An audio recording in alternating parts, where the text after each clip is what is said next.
Hello, everyone, and welcome to another exciting edition of Victory Never Sleeps. It's good to be with you guys this evening. I apologize. Last week, I had a family appointment I had to be at, and luckily, we had Witan Daniel Young to host that episode. Got really good feedback, and I'm glad that went well. It's good to be back here talking with Svan. And so everybody can get prepped. And ready. Tonight we will be going over the Hyndluljóð. Doesn't quite roll off my tongue at this point, but I'm working on it. Nick put the link up. As always, we're going to go through the Bellows translation. Feel free to use whichever translation you like and follow along with us. So top of the show things, if you can, and we're about a week and a half away, but if you can, please join me in South Dakota for Feast of the Hyndluljóð. It's going to be a really nice event. It's a very nice camp, very nice location that we have it set at. Would love to see you guys there. We've got folks from all around. We've got Stephen Sheila McNallen will be joining us, so I look forward to that. And Whitten Clifford Erickson will also be making it out for it. So it's going to be a nice event. I look forward to seeing as many of you guys there as I can.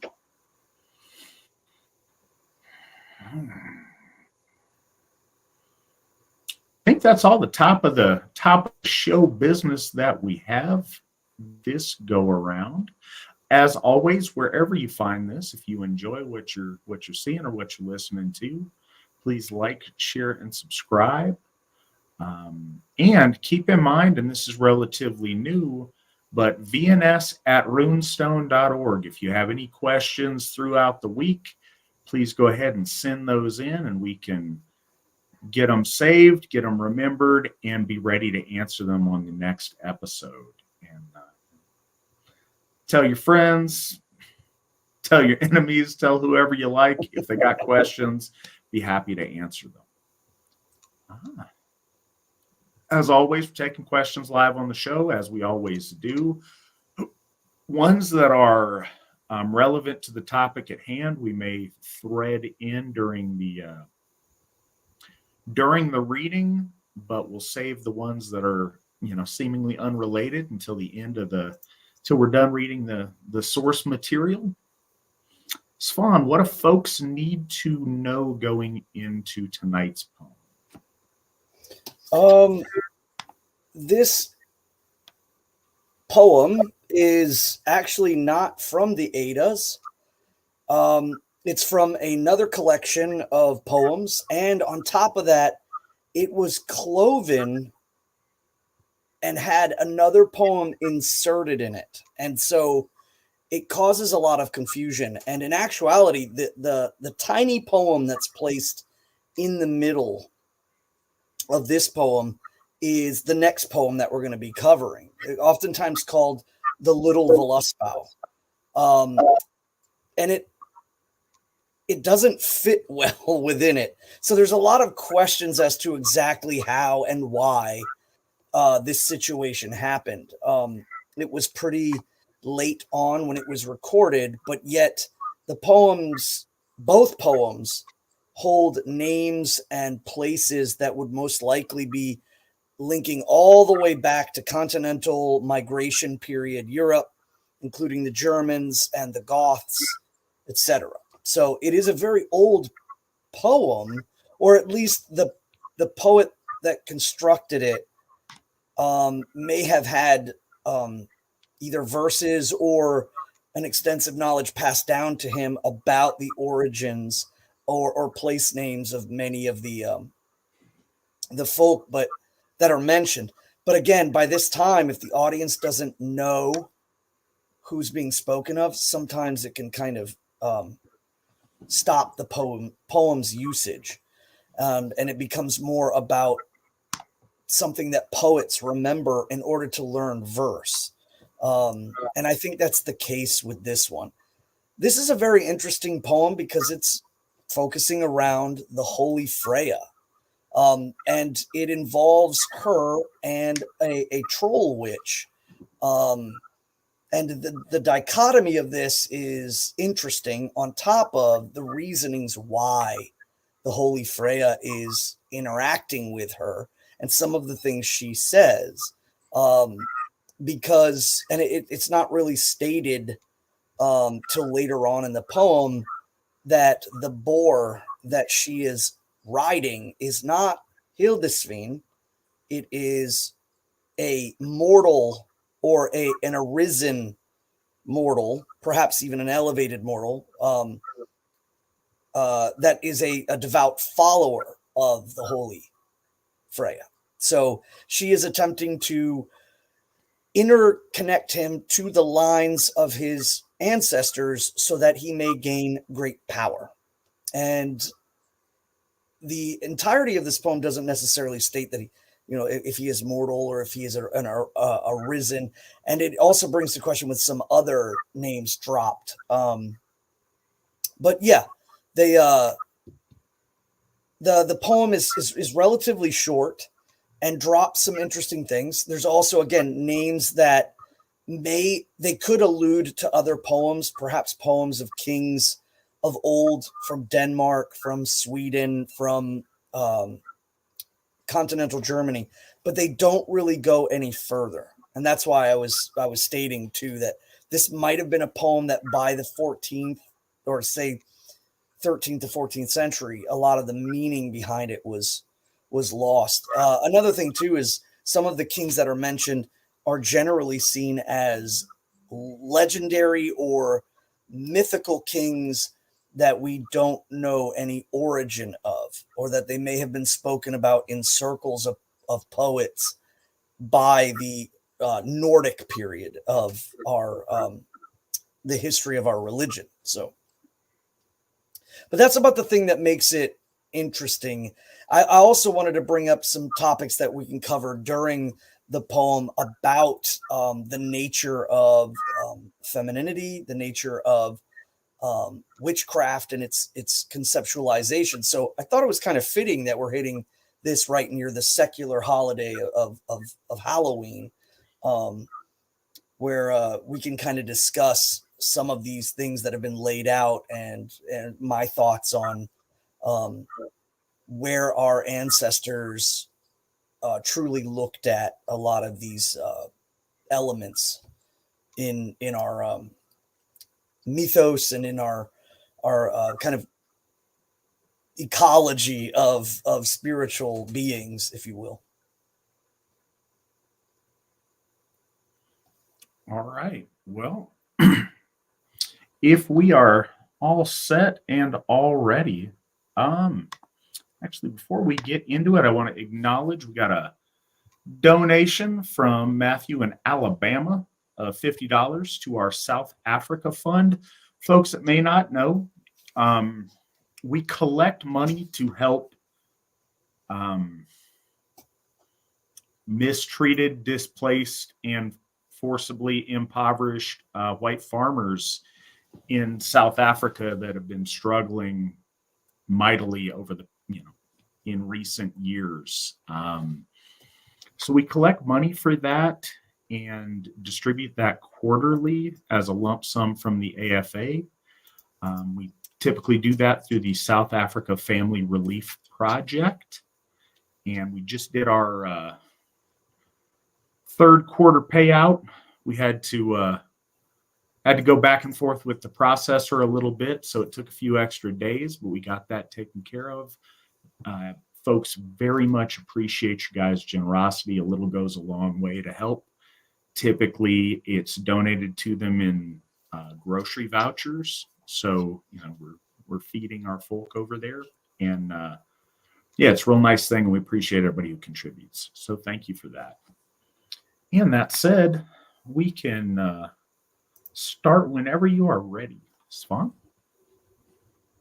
All right. So again, I gave a preface that this poem was fragmented, and so it's generally separated from the second poem. And as we go into, and I think we covered this with the Havamal, that the concept of poems kind of being played in or written on top of each other is a common issue that's presented.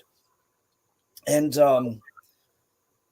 in this case, the including Bellows and most everyone removes it in order to just speak the poem in its entirety. And the Holy Freyja is now, in essence, riding up to this cave, not in heaven. So most likely it would be indicated as being in Jotunheim.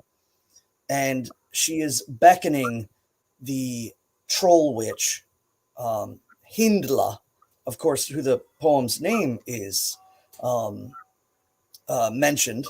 And she is attempting to gain her wisdom.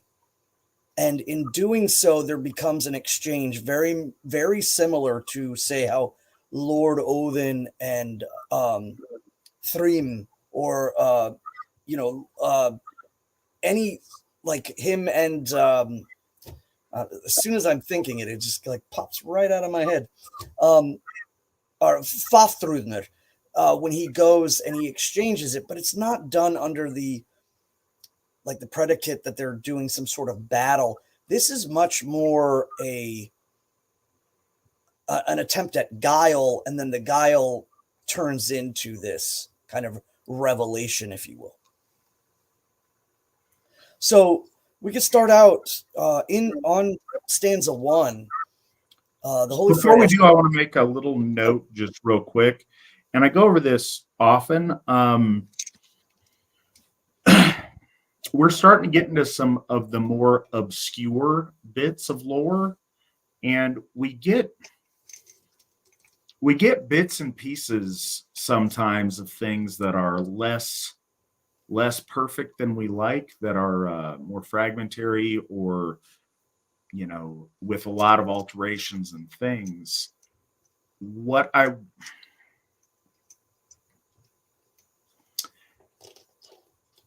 This may be, I don't know, a counterintuitive or a mutation of the, saying to not miss the forest for the trees. We're not always looking at the complete forest that's being given to us here. Yeah, that's cool, but the value of a lot of these pieces of lore aren't as religious instruction as much as they are familiarizing you with principles, cosmology, and mythic truths that the audience was well aware of, that they're making reference to.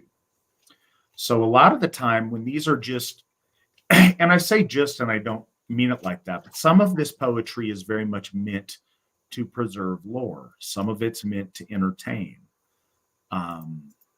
There's different meanings behind each of these poems, and that's worth consideration when we gauge them as morality plays or not. But what I think is always present is the constant references and callbacks to things that our people knew as religious truths about their world, about their cosmos, about their gods. And that's very valuable. So there's all these little bits and pieces. So I guess in this, be mindful of the forest, but also appreciate each of the trees, because it's made up of these individual little pieces that are all valuable as like encapsulated little treasures of our mythos and our people's connection to their gods at the time. All these little callbacks and references are things the audience would be familiar with, and certainly the learned amongst the audience would be familiar with and take note of. And by immersing ourselves in our lore, we immerse ourselves in our ancestors' connection to their gods. And I think that helps deepen our own connection. I just want to put that out there. Please proceed. Yeah, and to kind of piggyback a little bit too, I think it's worth noting that by this time, the editing of the poems, the construction of the poems outside of the Eddas starts to get hit or miss as far as the exuberance as how it is told or explained. And the other thing too is I think that there is an effect that takes place that's far more present. When people say, oh, Snorri was a Christian and he Christianized, I think one of the bigger things that goes on during these poems is that the faith is starting to turn and lose its power in the courts of the Jarls. The money to be gained, the power to be gained, the wives to be gained from converting to Christianity was really a top-down sense of, there was bribery, there was trickery, there was, money and power being thrown around. And when it hit the top and started to flow down into the courts themselves, I think that the poets also started to show a sense of like a lackluster in speaking about the gods. And perhaps one of the only reasons why it really stuck around is because they got to speak about warriors of old. And so much like with the philosophers in Greece that make the dramas about the Greco-Roman gods more, dramas about, sexual exploits, etc. That whole thing ends up kind of taking precedent more and more and more. And soon the religiosity of the stories gives way to perhaps, what the audiences are wanting, or how at least it's perceived in the time. They start to kind of drift away and emphasize different things. So that's why you really need to pay attention to those individual trees, because these are the last vestiges of them showing up. Yeah, that's the real meat and taters of especially these later poems. Aren't the whole story themselves, but it's those individual elements and callbacks that are references to our lore from a much more reverent time period. And and in the meantime, since while we've been yapping here, GW Farnsworth, consistent donor to the program, thank you so much. Got us a five coffee, i.e. $25 donation. We appreciate you. Swan will quaff from the owl chalice. And Folk Builder Sarah Alt gave us 3 coffees, $15 donation. We appreciate you, Sarah. Thank you so much. Good evening, Alzhir Gothi and Witan Svan. Hail victory, hail the AFA. Hail victory, hail the AFA. So in this part here, the Holy Freyja is riding out into the dredges, the darkness, the craggy mountains of Jotunheim, and she rides upon a boar, a large boar, who is by her magic a man or an elevated soul who is taken to the shape of a boar. And the ultimate point of this is to attempt to find out his genealogy. And it is known by secret that the Holy Freyja knows of this witch, and knows of her because it's lent to it in a certain sense here. And this is where we're going to really crack open some of the more darker sides of the goddess of beauty, the goddess of possession. So she knows where to go, and she rides there, and she dismounts from the boar and makes her way to the maw of this cave. And she speaks out. She says, "Maiden, awake. Wake thee, my friend, my sister, Hyndla, in thou hollow cave. Already comes darkness, and ride we must to Valhall to seek the sacred hall." So right out the gate, there's some very interesting things there. She calls her a friend and a sister, and these are written as is in the Old Norse translations. So this could mean a couple of things, but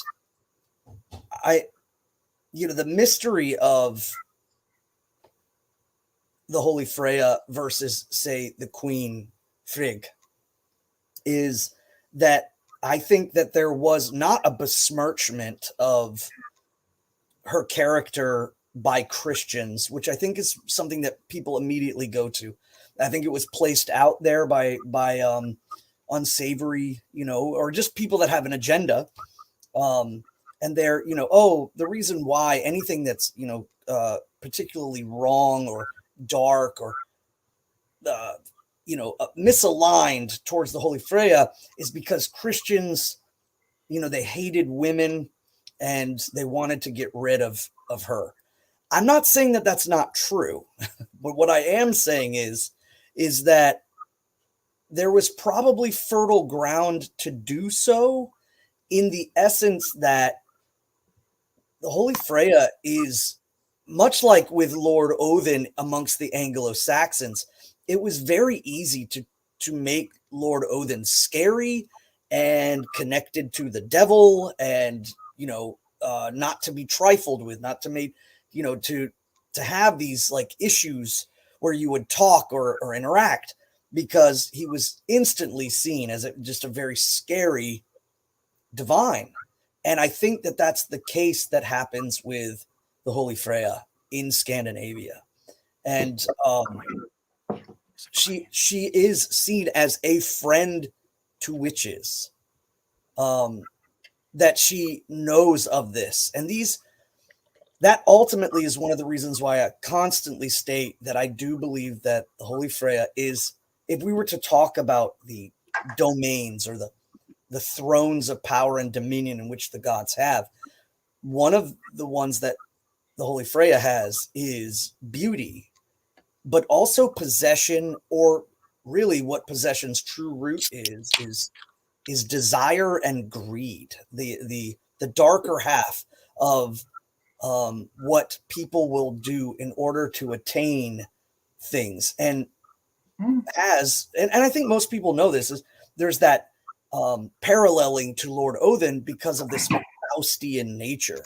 And I think it also shows up and has been laid out by the lore towards the Holy Freyja. So I think a kind of an important note there that I want to just add. There is a Leos and Merc side to frenzy.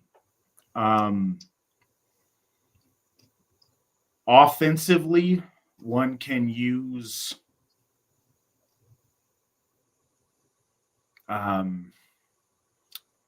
it's so funny because when we talk about magical things, getting the precise language can be tricky.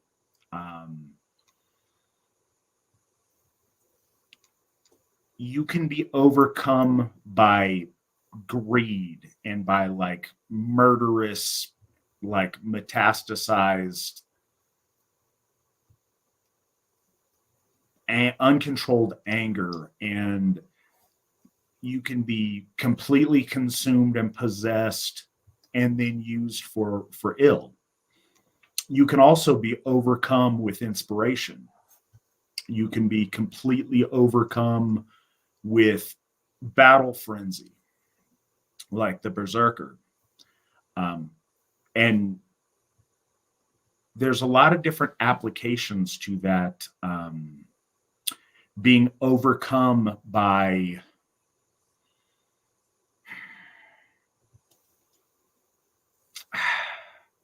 even finding the right word is hard to come by. So with a lot of polarity amongst our gods, we tend to see a going up and a going down the tree, and we see things that are more primal, more chthonic, more base instinct. And then we have other things that are of the higher self, of the noble mind, of a directed will. Those aren't good and bad. There's a balance to where the astral must master the chthonic, but there's value from digging deep into those things that are primal. Just because something is primal and comes from lust or comes from instinct or rage or frenzy isn't bad,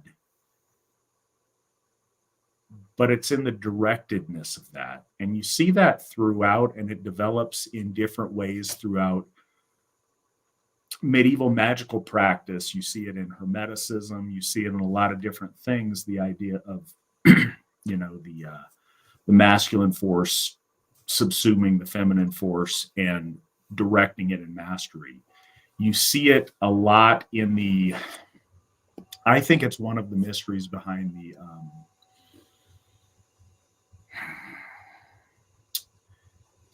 the Ehwaz rune with the rider and the horse. There's a rider, and then there's a steed that it rides. The combination of the two makes an unstoppable machine of will and destruction and overcoming. But it's because of the balance and the direction. So just because something is using the primal forces in a sense of overcoming doesn't necessarily put it in a state of evil or bad. But it's really interesting how these things are used. And when we hear elsewhere in the lore of the kind of magical exchange between Lady Freyja and Lord Odin, the exchanging of understanding these magical things, the very nature of Seether is being oracular, being a vessel for possession. And you really see that in a lot of these subtle elements here, and I think it's kind of laid out in here. I just wanted to, I don't know if any of that made sense. I hope it did, and if it did, I may harken back to it at some point, but there you go. Well, I wanted to definitely jump on, because it does make sense. What you said, there is an attempt, I think, now by certain folks to clean up what they believe the Holy Freyja should be. So again, that we've talked about jamming the gods into frameworks, and there's this attempt to, holy moly, see you. Sorry, the mug. I wasn't trying, but I was definitely outdone. You got the eagle, and I'm the owl. I wasn't even trying, but this has become a thing now. You started it. I wasn't on purpose, but that's good. You cover the sun, and I shall cover the night. So there's an image that they're attempting to kind of place the Holy Freyja in and remove her away from the powers of possession and the powers of desire, and move her into more of a box of perhaps a Vestal, not Vestal Virgin, but a Vestal Maiden. And when there's clear connections that say that is, uniformly tied and intricately woven into her being and her what she brings to the gods. So you find these people trying to distance her from Seether, and then they're trying to take Seether and turn it into kind of like the devil's work versus the god's work via Heimdallr, and saying, the Heimdallr brings, runes and goodness, and Seether was brought by, witches and evil. and they're trying to polarize things and paint things with broad strokes when that's clearly not the case. And we should be very skeptical of this ideological thought, because I think even though our ancestors definitely had a concept of the evil feminine, just as much as they did the evil masculine, that doesn't, as you said, doesn't predicate that certain things based off of emotion are immediately evil. And so people that try to jam the holy gods into these boxes are doing so under a desire to create or to agenda size. I don't even know if that's a word, to formulate agenda to whatever ends they're trying to make. And so I think that's egregious and wrong thinking when it comes to the way that the divine and observing the divine should be placed. I think the Asatru Focal Assembly, and you especially, have consistently railed the framework of the way that we look at the divine is very important, because it predicates how we are going to move forward. And when you start getting that, where there's the jamming in the boxes, there's not a lot of self-reflection, but giant proclamations right out of the gate from books that are written down, and just that's, once you write it down, that's what you get. And these people are, I think, even though they're not being scrutinized for it, they should be. And perhaps the way that we are speaking about the divine should be looked at. Maybe people should consider more how the Asatru Folk Assembly looks at our gods and our religion before we speak in these grand proclamations. And I there is a deep connection between the Holy Freyja and witchery, or a Nornir, the spinning of fate. And she is called linguistic note. You said Nornir. What does Norn mean in off in Old Norse? Off Islensku and Old Norse? Yeah, it means witch. It is parallel to the same significance of meaning. It's not linguistically connected, but it has the same premise of the twining or the rolling of thread. And of course, the thread indicating fate. And this applies on multiple levels. The Nornir, the three that we know of, the origin of time at the well in heaven, they are the twisters of fate for all. But we know of the Disir. We know that the Holy Freyja is called the Vana Dis.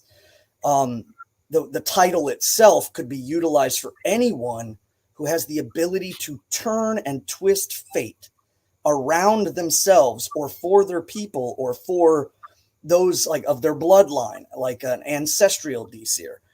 It indicates a power that shows that they have an ability to do these things. Whether or not it's willful or whether or not it's based off of actions. Well, again, if we have the will to do something and then we commit a deed, and that deed then creates other effects, and those effects now have to be twined together, that would be what some people would call for the Nornir a reactive sense. And then other people might say that if you could bid the Nornir or your Disir or any of the fates that move things, that if you could bid them to do things, then they have a willful place. And so I would say that's an interesting topic to consider, whether or not when it comes to the process, whether it's willful or whether it's more reactive to action. But yeah, a Nornir.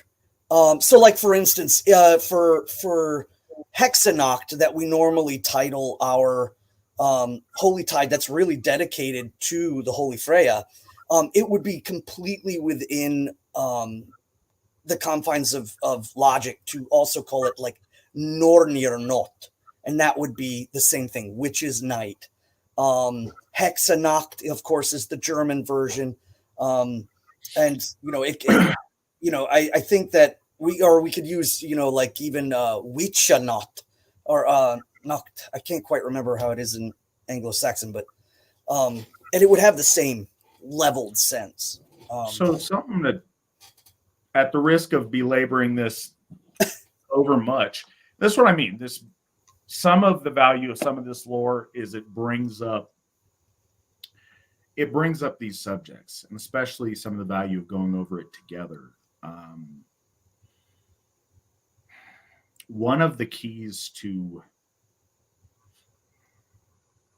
female efficacy in the mundane and in the magical is the idea of weaving things. We talk about women within the AFA, ideally in the best of circumstances, being frith weavers, because they're able to weave those bonds between men and between families. The idea of weaving fate, weaving magical will into, the weft of the tapestry of our existence is a fundamental theme that we see time and again.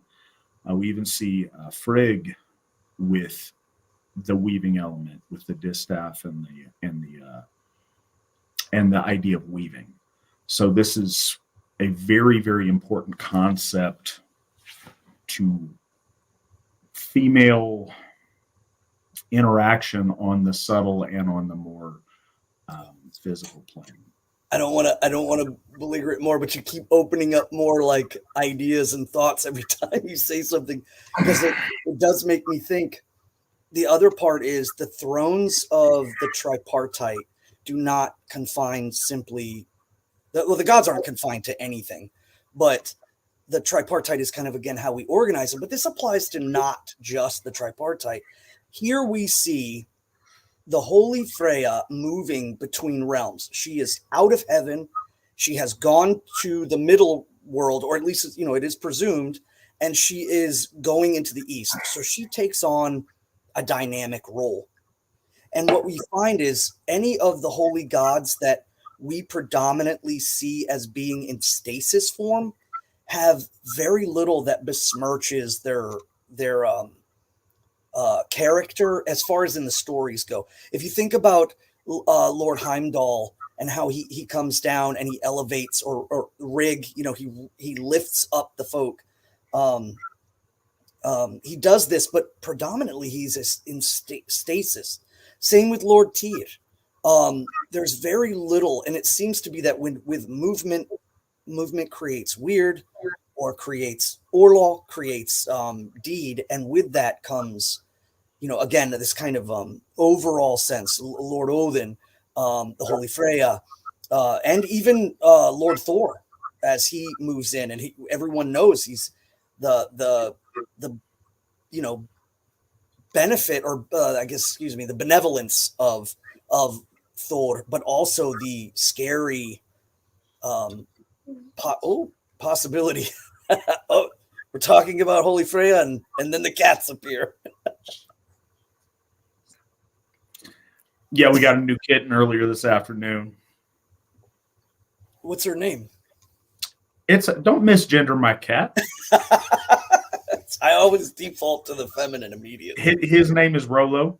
There have to be boy cats, or boy and girl cats, so there cannot be little baby cats.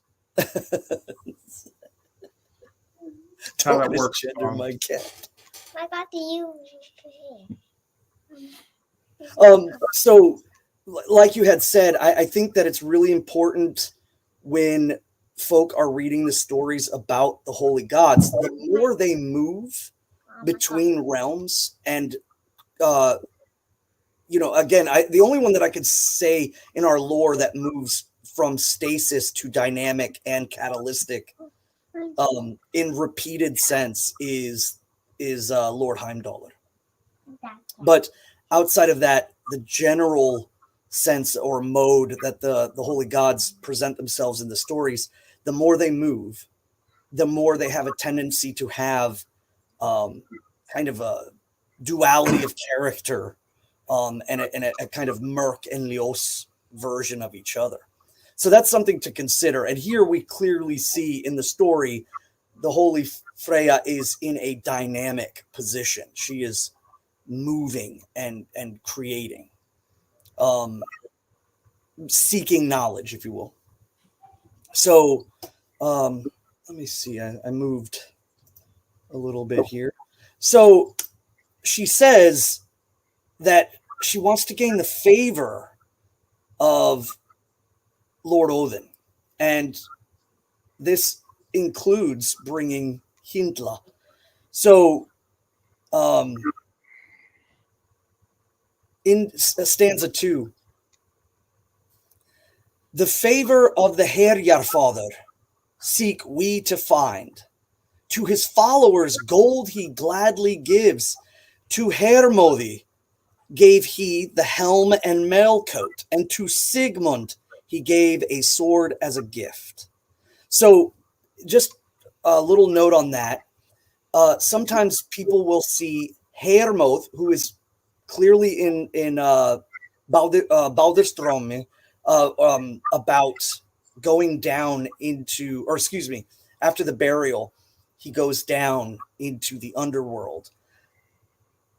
The general sense is he's often listed as a son of Odin, and all of these names mentioned are again the kingly connections to Lord Odin, save perhaps one that's mentioned, which would be towards the Holy Frey. But that doesn't exclude them to be the sons of Lord Odin, and that's clearly that's what's being stated. But are they seen as gods in the sense of the same ilk, or are they elevated souls returning to the upper realm? And I think that's more of the case. We see this also too with Meili. Meili is mentioned as being the son of Lord Odin, and more than likely he is an elevated soul that was once treading in Midgard in physical form and was then elevated thereafter and brought up and anointed by the holy gods to preside there. And we do this through comparison. Clearly, she mentions Hermodi and she mentions Sigmundi, and we know of Sigmund from Sigurd, the Dragon Slayer. His father was gifted the sword that eventually led him to victory, or led him to meet Lord Odin in death, and his son to victory. Excuse me. So, in 3, and that's another thing I wanted to bring up. You'll notice there is mentioning of the divine giving gifts to their followers, to the ones devoted to them. In this case, Hermod, Sigmund, they are deemed worthy by the gods and are given great gifts. And that's really what's going on right now with the Holy Freyja. She's putting her neck out on the line in order to gain information for one of her followers. So in 3, he gives triumph. That's what it doesn't say that, but that's what she's implying. He gives triumph to some and treasure to others. To many wisdom and skill in words. Fair winds to the sailor, to the singer his art, and a manly heart to many a hero. So one might notice fair winds to the sailor. Isn't that the propensity of Lord Njörður? Why is she saying that Lord Odin can do that? And that's because the gods can pick up the elements of Midgard, of all of the 9 worlds. They interact with the primordial elements of the worlds. That doesn't make them strictly, lord of plants or lord of, I don't know, rocks, or however people kind of have that primitive sense of looking at the gods, because, well, in reality, we've kind of been, conditioned to think of the gods that way. But instead, it is extremely powerful beings that are able to shift the orlog in Earth's well. They're able to make the ripples in the water, and those ripples have effects, and that's how they manifest their will into Midgard, unless they physically come here, which they can. But you kind of see that all of the gods have the ability to move the primordial stuffs of the universe, based on as like an artist would move paint, or a sculptor would shape stone. And here, it is saying that you can, pray to Lord Odin for good winds, fair winds. And we see that a lot in his Hythes as well. So, so she says, triumph to some and treasures to others, to many wisdom and skill in words, fair winds to the sailor, to the singer his art, and a manly heart to many a hero. Thor shall I honor, and this shall I ask. Actually, that's interesting. I wonder if in 3 she's referencing to Lord Thor as a build up to his name. I never thought about that till just now. Interesting. So Thor shall I honor, and this shall I ask, that his favor true mayest thou ever find. Then there is a line that is illegible, and it goes, though little the brides of giants he loves. So more than likely, I'm not saying this is the case, but there may be some referencing to the origin of Hyndla and what she is. And to think that the gods do not allow troll witches or these chaotic elements into heaven. Obviously, it happens during Baldur's funeral with Hyrrokin. She rides a wolf, and she has snakes as a bridle. And because Lord Thor is so bereft with grief, he can't push the boat into the water. So these elements of chaos, again, are brought around. And Al-Sargodi said to the folks listening here, that is an element about order, kind of controlling, confining, or channeling the chaotic forces in the universe. This is a consistent thing. It doesn't necessarily always mean the eradication of, and that we see these forces are brought to heal under the dominion of the holy gods in their state of order. So she says, from the stall now, one of thy wolves lead forth, and along with my boar shalt thou let him run. For slow my boar goes on the road of the gods, and I would not weary my worthy steed. So this is, again, kind of lending to the fact that Otr is the boar right now. And I mean, outside of that, my guesses are that, it's kind of seen that he is not of the realms of heaven. He's not of the realm of the divine, but of the middle world. And that's what kind of binds him or makes him less than what may normally be. But I think it more or less is just a poetic nod to the fact that the boar is not what it seems. And again, her riding a wolf, ride a wolf out. And this is a common trope of the troll witch or the Jotun witch or the thirst maiden, especially in dealings with magic.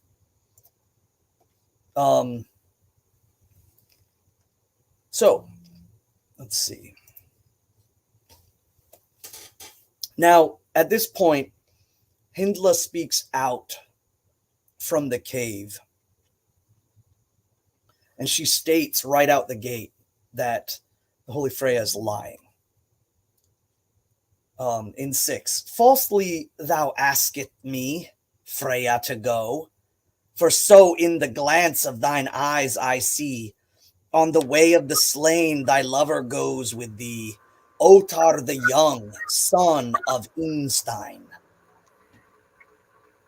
So here is a calling out, and perhaps the holy Freyja is attempting to draw Hyndla in and gain conversation on the road and then have her slain in heaven. This again is a consistent point in which the heavenly powers draw up chaotic elements and have them snubbed in the heavenly realm.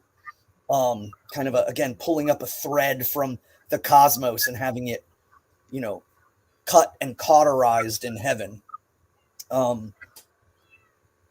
And she mentions too that he is the son of Instein or Instein. There's not much to be said about that other than, it's his father. They don't really elaborate, and they won't really elaborate on many of the names to come.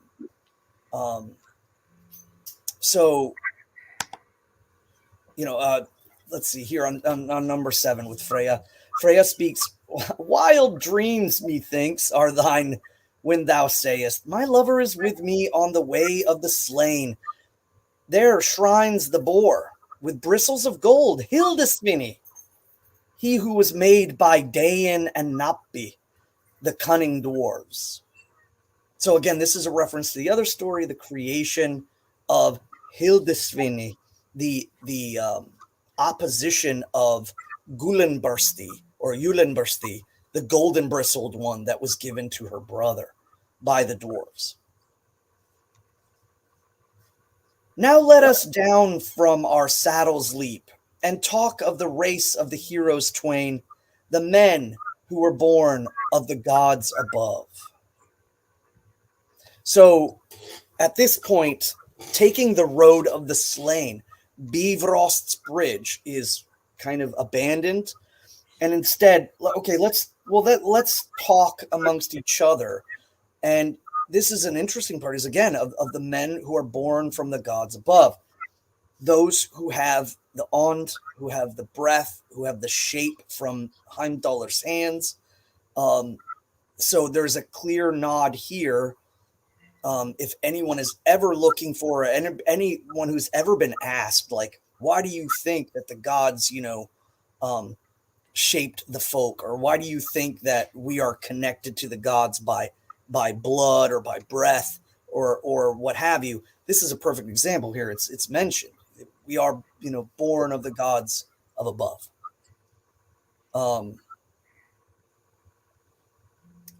In 9, there's a mentioning here. It says, a wager have made in the foreign metal, Otar the young and Angantyr.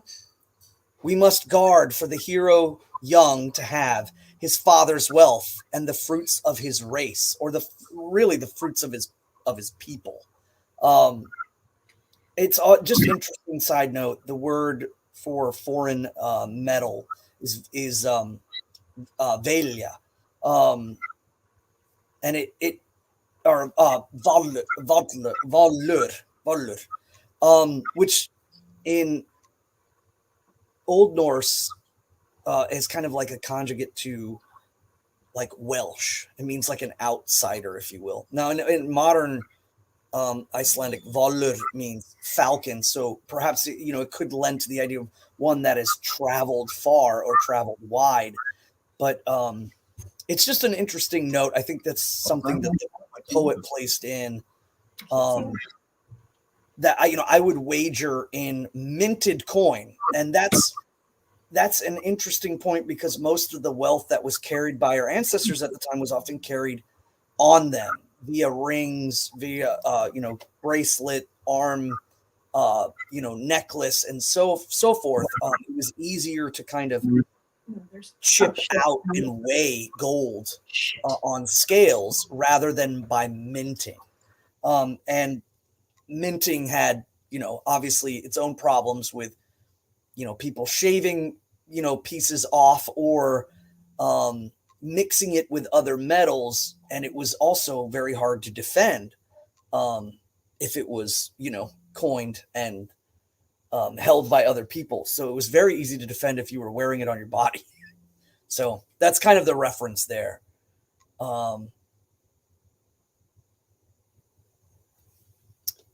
In 10, this is the Holy Freyja speaking.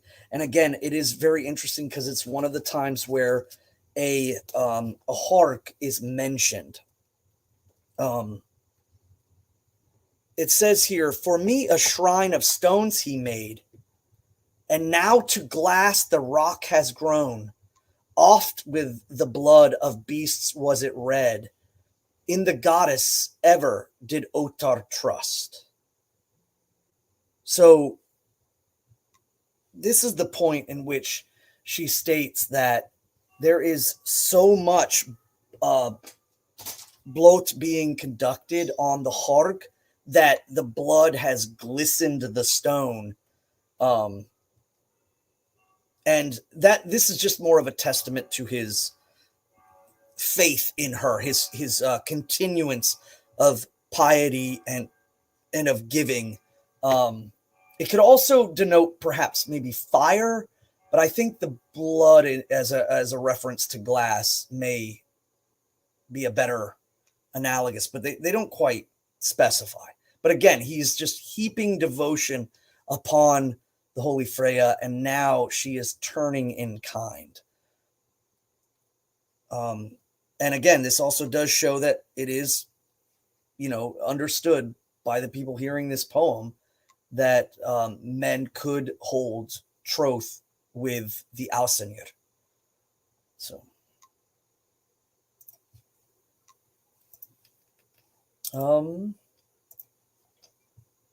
so we move to 11, and Freyja speaks. Tell me now the ancient names and the races of all that were born of old. So we see here in the Old Norse, the word etter is brought up again, the family. But again, it's translated as races, the lineage, the line of his people, all the way back. Who are of the Skjöldungs? Who of the Skilvings? Who of the Oathlings? Who of the Ilfings? And Ilfing oftentimes is translated to Yngling or Ynglingur, which is the line of the Swedes.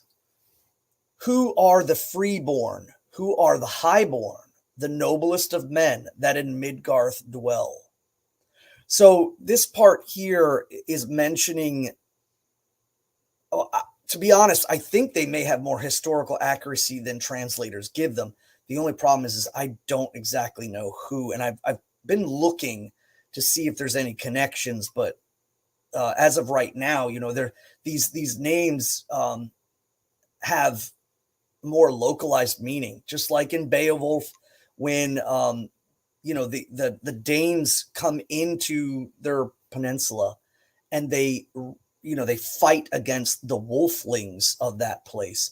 More likely than not, that is the name that the Danes gave them, perhaps because they had wolfish sense to them, or perhaps their Hyndluljóð was a wolf, or their symbology, but that most likely was not their name at all. And it most likely was, one of the local tribes there, could be even, that era, but we don't know. So Hyndla, without much turning of the thumb screws, if you will, decides to lay that out. And this is because this is the nature of the poem, and what the poet is attempting to do is to list these names in poetic form. So she says, "Thou art Otar, the son of Instein, and Instein, the son of Alf the Old, Alf of Ulf, Ulf of Saifari, and Saifari's father was Svan the Red. So we see here she mentions that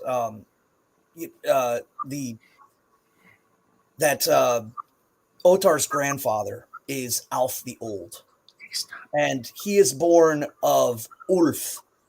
But there is no real like last name given to him other than he is of Saifari, and Saifari means seafaring.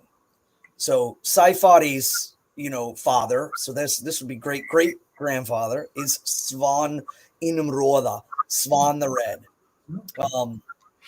So we clearly see the naming system kind of goes from son of, so like Otur would be Instein or Insteinson, and then it shifts into the older naming system where there's title names. And in 13, she says, thy mother, bright, with bracelets fair. Hight methinks the priestess Hladis. Again, the Dis moniker shows connection to great things, but it could also be simply that she was just named this. But she is a Givya, and it's specifically mentioned that she is a Givya. Frodi, her father, and Friund, even though it says Friaut in the translation, Friund, her mother. Her race of the mightiest men must see. So it's just interesting if Frodi, from her line, there is mention that that the king Frodi is descendant of or is the physical manifestation of the Holy Freyr. But more than likely too, this is just a lending to the fact that he comes from his mother comes from the line of Swedes. And so it seems when she's mentioning his patriarchal side, that she's mentioning the Danes, and it seems that she was a bride. His mother was a bride from Sweden. Of old, the noblest of all was Ali. Before him, Halfdan, foremost of the Skoldungs. So half Dane, of course. I think most people are probably familiar with him. Famed were the battles the hero fought. To the corners of heaven his deeds were carried. And again, here's another mention of heaven. With the no Christian context. And I think our verbiage as folk need to embrace that. I speak about that often, that the gods are of heaven, because it is a word or vernacular. And in 15, he is strengthened by Aemond, the strongest of men. Sigtrig he slew with the ice-cold sword. His bride was Almve, the best of women, and 18 boys did Almve bear him. So that's, again, truly interesting. And if you read down in the bottom in the stanzas here, there is a lending to some of the lineage of Halfdan the Old, the mythical kings of Denmark, that, no doubt the Icelanders would have understood. There is also the strengthened by Aemond. There is reference here in the bottom that King Aemond of Holmgarth was a Rusian. So a Russian. Very, very interesting stuff down here in the notes. But again, go over and break them all down ad tedium. We already speak enough. So then Hyndla speaks again. Hence from the Skoldungs, hence from the Skilvings, hence the Oathlings, hence the Inglings. And that's why, again, there's that there's Inglings and Evelings. Those two are different in this translation. Generally, they're turned towards Ingling.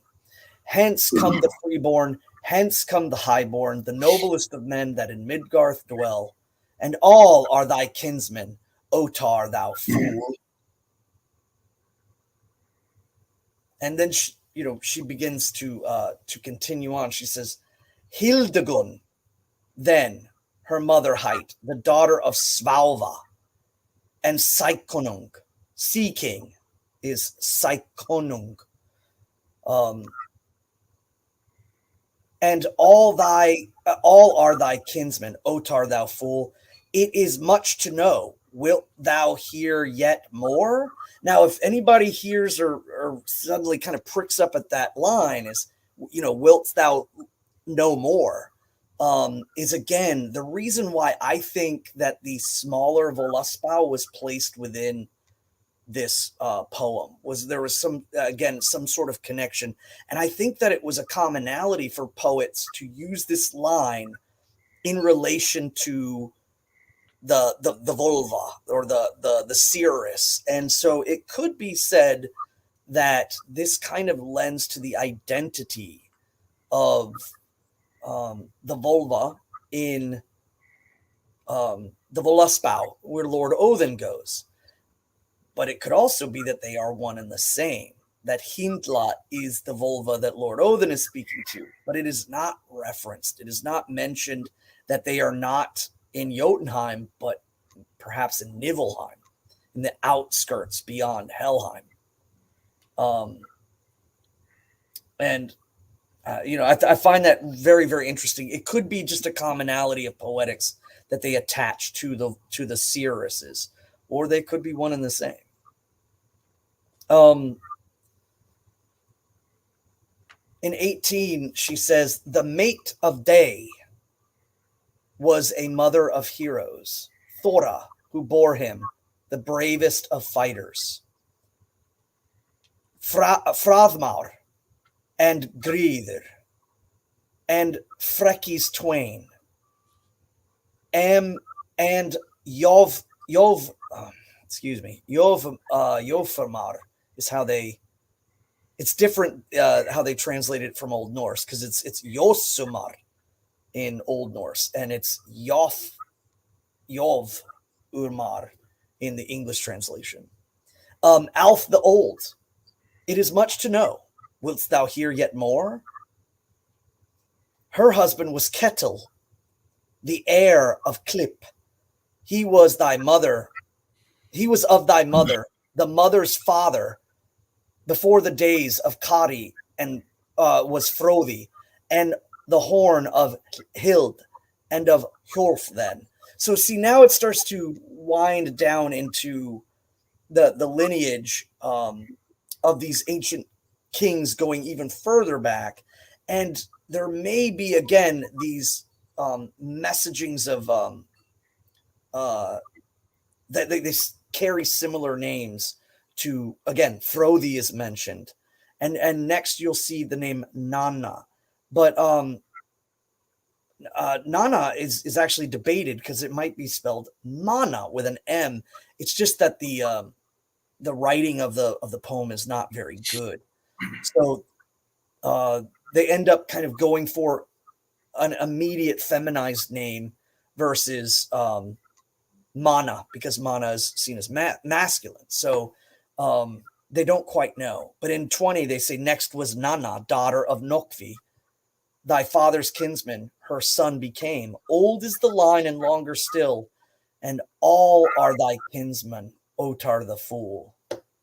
So here we see again the begrudgingness of her by calling him a fool, but she is still relenting the information. And why is she doing that, and why is this important? Generally, you'll hear people say, that it was super important for any hero or any person of great renown to know their line, and the farther back they knew, the more might they would have. I'm not saying that isn't true, but I am saying that there's very little outside of it that states or anywhere else that this is like an absolute demand. More likely, this is the poem's way of establishing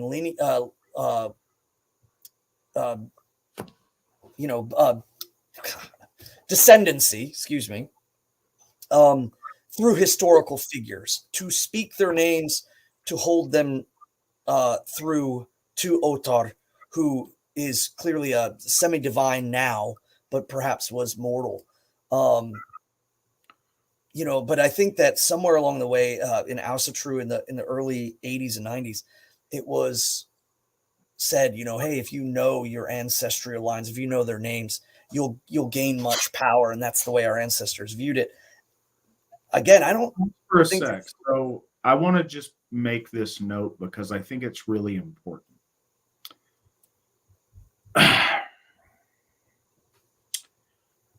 Knowing your ancestors, first, knowing them in a bigger sense is extremely important if you are able, or to what degree you're able.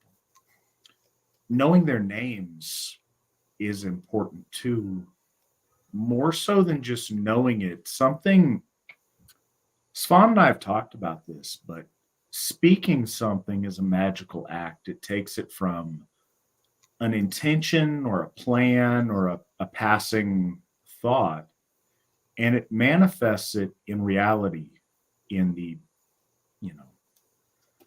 most entry-level mailroom sense is you're putting it out there.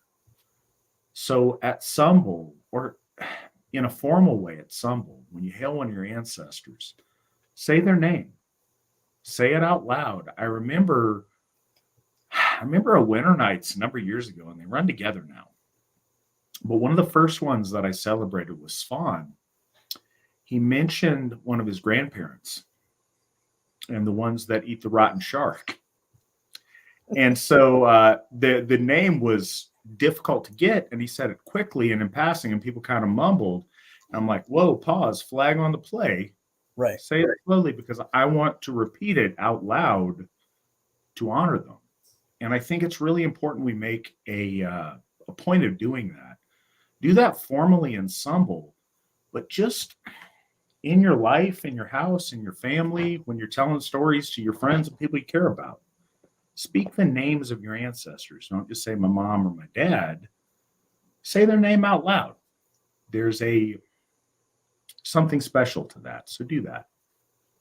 And while I have your attention, Rage of Red, we appreciate having you.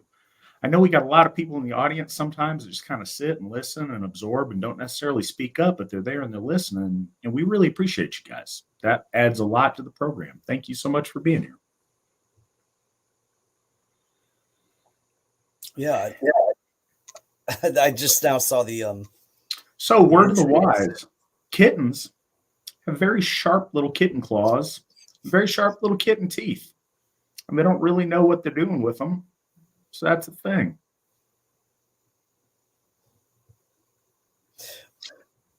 I think it's kind of worth noting too for people that might be maybe this is their first time. I saw Hamawis. I don't know if that wise of the Hamud and Rage of Red, but yeah, we do answer questions towards the lore first, and then we catch all the other questions that might be related just to religion in general after. So yeah, if something just comes up, and sometimes if we know it's time sensitive, we'll insert it.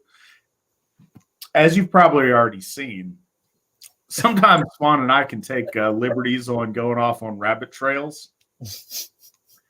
So we try to get back to the story in the text, but I found especially doing this with Swan has been so beneficial to me personally, and I appreciate if it's beneficial to you guys as well, but to take us down different trails of thought, and one thing leads to another, and we kind of flesh out some concepts that are really important. A lot of people come to Asatru and they're very used to the Gospels or like a specific sermon or a tome on a particular thing in a very linear literary context. And ethnic religion traditionally is not like that. That's kind of a rarity amongst religion, is to have it presented that way. It's word of mouth, and it's listening to elders, and it's absorbing things culturally and in a more holistic way. So when people come in, they want to know, all of this religious instruction. And one of the best ways to do it that we've been able to access is to organically go through these things. And hopefully that's useful to everybody. And it's why sometimes we go off on rabbit trails. But I think they're very beneficial. And certainly the more you do this and the longer you are involved, when you first come home to Asatru, it seems like there is a mountain of lore to work your way through. And that's wonderful, and it's awesome. Decades in, every now and again, we'll discover something that we hadn't been aware of before, or some fragment. But a lot of this is stuff that you've been over maybe several times in your own mind or to yourself privately. Going through it with different people at different seasons of your life, you see it from different angles and through different lenses, and it really adds a dimensionality to our faith that you've kind of got to be in for a while to fully appreciate. And so it's special to go over it again with Svan and with you guys, and to do this together. So I'm glad we get this opportunity. And with that, let's get back to it. Yeah, I was going to say too, over here in the comment section, I'm noticing that people are talking about Freyja's cats, and I would love to talk about that after the poem, because they may not have been cats. They may have been wolverines. Just throwing that out there as like a wait, what kind of thing. But there's stuff with a lot of these animals when you trace it back. I've often thought about, what kind of goats were Thor's goats, in the imagery or in the mind's eye of our ancestors. Well, and I do believe that they're referring to cats, but there is a possibility looking into it based on the Haiti that they use, or the kenning that they use. But yeah, even with Lady Scavi, and when in the mural that I painted her with ibexes instead. Generally, or people were like, "Why didn't you paint wolves?" And I thought of wolves as being very, connected to the source of where they live, versus perhaps a peaceful animal that helps one travel to a foreign place or a place far away. So that's why I ended up doing it. But the animal imagery is very, very interesting, and I would love to touch on that a little bit after the poem. But see, it's easy once you do that to start going down these rabbit holes of like, were they lynx? Were they bobcats? Were they saber-toothed tigers? It depends how far you want to take it back in the folk memory. I've often thought, Thor's goats, it's cool to imagine them as like mountain goats. Coming from Alaska, mountain goats are super cool looking and awesome. But then the more I looked into it genetically, they're very dissimilar. They're slightly dissimilar to modern goats. But what is very similar to modern goats in a lot of ways is muskox. Oh. So then I had the odd thought of Thor's chariot being pulled by muskoxen. Oh. They're from the goat family, surprisingly. You shave all that hair off, they're just big goats. I kind of want to, I'm going to. There's rabbit holes on all these things that are kind of fascinating. Well, and another point of that too is if people wonder, like, how could a wolverine be possible of the Haiti towards the cat that's mentioned for the Holy Freyja, is the same reason why the old name for skunks, a polecat. Cat was kind of just tagged on to any creature that was of that similar ilk, whether they were a mustelid or a feline, didn't quite matter. It was labeled on. So that throws in a whole nother element. Anybody out there listening, don't get me confused. I don't really think that our Viking age ancestors conceptualized Thor's goats as muskoxen. It's just funny in my head to try to trace back you know, wow, what did they look like? Because it's, and I promise after this we'll get back to the text. But when you look at accompanying illustrations in the Icelandic manuscripts of this, you see our gods displayed in a Renaissance. They have like falchions and like, you know, puffy plumed like pants and the flat, like, because that's a later stage that they were written down in and they were codified in. And we have a tendency to idealize them in the terms in which we're familiar with. So, you know, when this lore comes to us, it's with a very Viking coat of paint because that's where this material comes from. But the stories are as old as our race. And so it makes me wonder, like, but what did they look like in the, you know, if they were drawn out in the migration period, or if they were drawn out in, like, you know, the early Aryan migrations or post Ice Age development of our folk at that most early stage. So it's always kind of funny to imagine the Neolithic version of our lore if you had to reimagine it that way. It's just a mental exercise that I find entertaining. So don't take anything more than that. It's just kind of fun to think about. For the folks at home, Alice Harrogody has mentioned this numerous times. The vehicles of the gods being animals, and the purpose of that in the idea that the mastery over wild or you know, just powerful forces. So, you know, we're not saying that if we walked up the rainbow and entered into Ausgarther, it's not like we're going to come up upon some actual goats and feed them some, you know, hay and, you know, pet their little goat antlers or the goat horns. It's not, but it draws a picture for us that's fascinating. And thinking about how our ancestors conceived these pictures that in a, want to say in a literal way, but not quite, but in a very tangible way, fleshed out the gods to them into something graspable. And again, not literally, but it brought it a step closer to being able to conceptualize. And this goes into a question that we had in chat that we'll talk about later, but the idea of taking something intangible and artistically displaying what the magnificence of a god is in a form and a shape and a picture that speaks to the folk and helps them better understand that God is it's a powerful act, and it's a powerful part of worship in and of itself. And I think we're kind of at a renaissance in that with this gentleman right here who does our murals with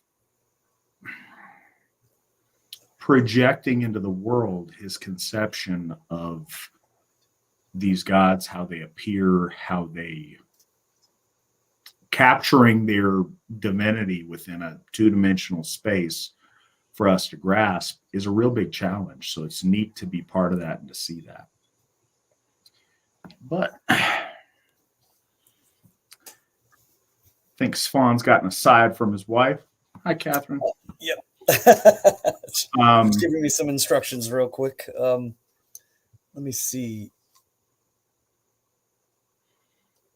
Yes. So as we go here, I think the biggest thing to look over is just the essence of the names. There are some names that are mentioned that are also mentioned laterally in Saxo Grammaticus's telling of the Danes. And so the big focus here is that these are the lineages of Ottar from the kings of the Danes, and the line, or the matriarchal side is from the Swedes. And but it's chock full of very interesting historical and semi-mythical, senses. But there's also some things in here that will let us know about the overall and why the Asatru Folk Assembly sees post-mortem ascendancy as a purposeful and tenet of our faith that perhaps was overlooked by the founders of our faith, but or maybe not emphasized at least, but have grown as we've studied and as our Gothar have kind of deliberated over things. These points get brought up. So of Isolf and Osolf, the sons of Olmuth, whose wife is Skirhild, the daughter of Skekil. Count them among the heroes mighty, all of thy kinsmen, Otar the thou fool, excuse me. 22, Gunnar, the bulwark, excuse me. It is not bulwark because bulwark is another meaning. Balker is what it's referred to there, but the wall or the stopping wall, Gunnar the stopping wall, and Grim the hardy, Thorir the iron shield, and Ulf the gaper. Brod and Horvir, both did I know, in the household they were of Hrolf the old. Hervarth, Hjorvarth, Hrani, Angantir, Bui and Brami, Bari and Ravnir, Tind and Tyrfing. Again, that's a name that might be pinging off for some people. Tyrfing. Tyrfing sword. The Hadings twain, and all are thy kinsmen, Otar the fool. Eastward in Bolm were born of old the sons of Arngrim. I love Arngrim. That's such a cool name. It means the grim eagle. And Aethira, with berserk tumult and baleful deed, like fire over the land and sea they fared. And all thy kinsmen, Otar, thou fool. I love that with berserker tumult, with being the short version of like tumultuous, just creating havoc over the land and the sea. The sons of Jormunrek. Now, that's interesting there, is because Jormunrek is a Nordic version of the Gothic king Athanaric. So now we know this is going all the way back into the migration periods around the late Roman Empire. And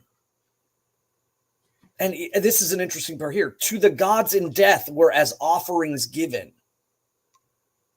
So they were chosen of the gods after their death, or they were chosen of the gods in their death, that they were elevated. He was the kinsman of Sigurth. Hear well what I say, the foe of hosts and Fafnir's slayer. So she's saying you are related to the great kings of the Goths, and he was related to Sigurd, the dragon slayer and son of Sigmund. So I mean, it gets pretty epic, and in referencing, even to the Volsunga saga.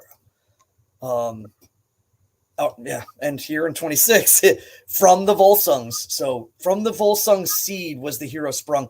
And so many, I think, poets and kings, not only did they need to have connection back to Lord Odin by legacy, but also to the Volsungs or to the heroes Sigmund or Sigurd. So from the Volsung seed was the hero sprung, and Hjordis was born, and Hrothung's race, and Eilimi from the Ulfings came. And all are thy kinsmen, Otar the fool, Gungnir and Holgnir, the heirs of Gjukki, and Gudrun as well, who their sister was, but Gotthorm was not of Gjukki's race, although the brother of both he was. And all are thy kinsmen, Otar the fool. So now you start to see here the referencing, again, back to the Volsunga sagas, but that there is adoption or fostering that connects certain folks, but they are all still the kinsmen of Otar. Of Vethna's son was Hauki the best, and Hjorvarth, the father of Vethna. and then the line is, not legible. So they kind of punctuate with periods there. And then it moves to stanza 29. Harold Battletooth of Auth was born. Crook the ring giver. Her husband was Auth the deep minded. Oh, sorry. Hrorek the ring giver. Her husband was. Auth the deep minded was Ivar's daughter. But Rathbarth the father and Randvir was, and all thy kinsmen, Otar the fool. So she's continually just kind of connecting all of these families from all over. And it really, again, emphasizes the pan-Germanicism or the pan-Aryanism of the Germanic or Teutonic lines, and how they were all kind of seen as a networking branch of each other, and how they were, all the way back from the Gutens to the Angles and the Saxons, all the way north to Norveger and the Norse, to the Germans in the center. The connectivity there was not something that was seen as they worship different gods, and I've seen that where people propose that the Anglo-Saxons worship different gods from the Norse, or the Norse from the Goths. No, 100%, they are far more interconnected than people care to give inkling to.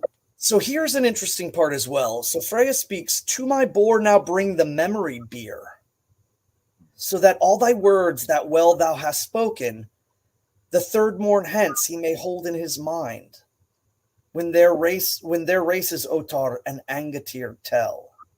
So the idea of bringing forth, the feminine is bringing forth a horn. Now, Hyndla is not seen so much like Gunnlóð, the battle song in the mountain of Suttung. Lord Odin drinks from that horn and takes up Kvasir's blood in the three cauldrons.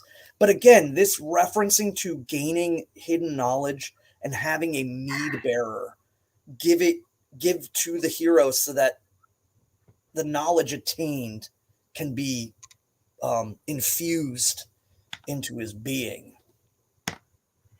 is clearly here, so that he can give that he can give this line of understanding without any pause or without any doubt.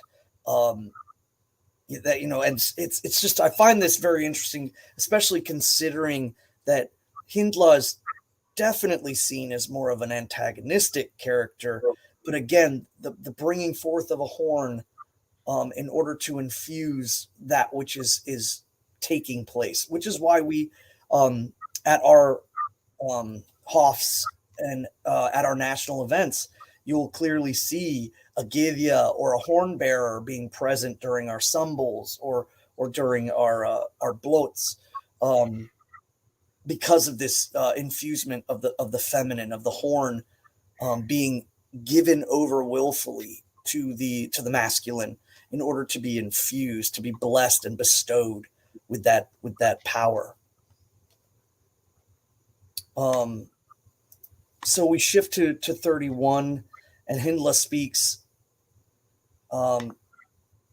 Hence shalt thou fare, for fain would I sleep. From here thou gettest few favors good, my noble one, out in the night thou leapest, as Heathrun goes, the goats among. So this one is interesting. She's saying, go, leave from here. But in essence, she's saying that there's going to be a great reward nonetheless for knowing this, because she mentions Heathrun. Heathrun is the goat that is mentioned in Valhall, that from its teats come the mead that feeds the Einherjar. So in essence, your fate is to sit amongst the chosen ones. And again, a lot of people might, isn't the Holy Freyja somehow, she has Folkvang. Why would she not take Otar to Folkvang if this is mentioned that,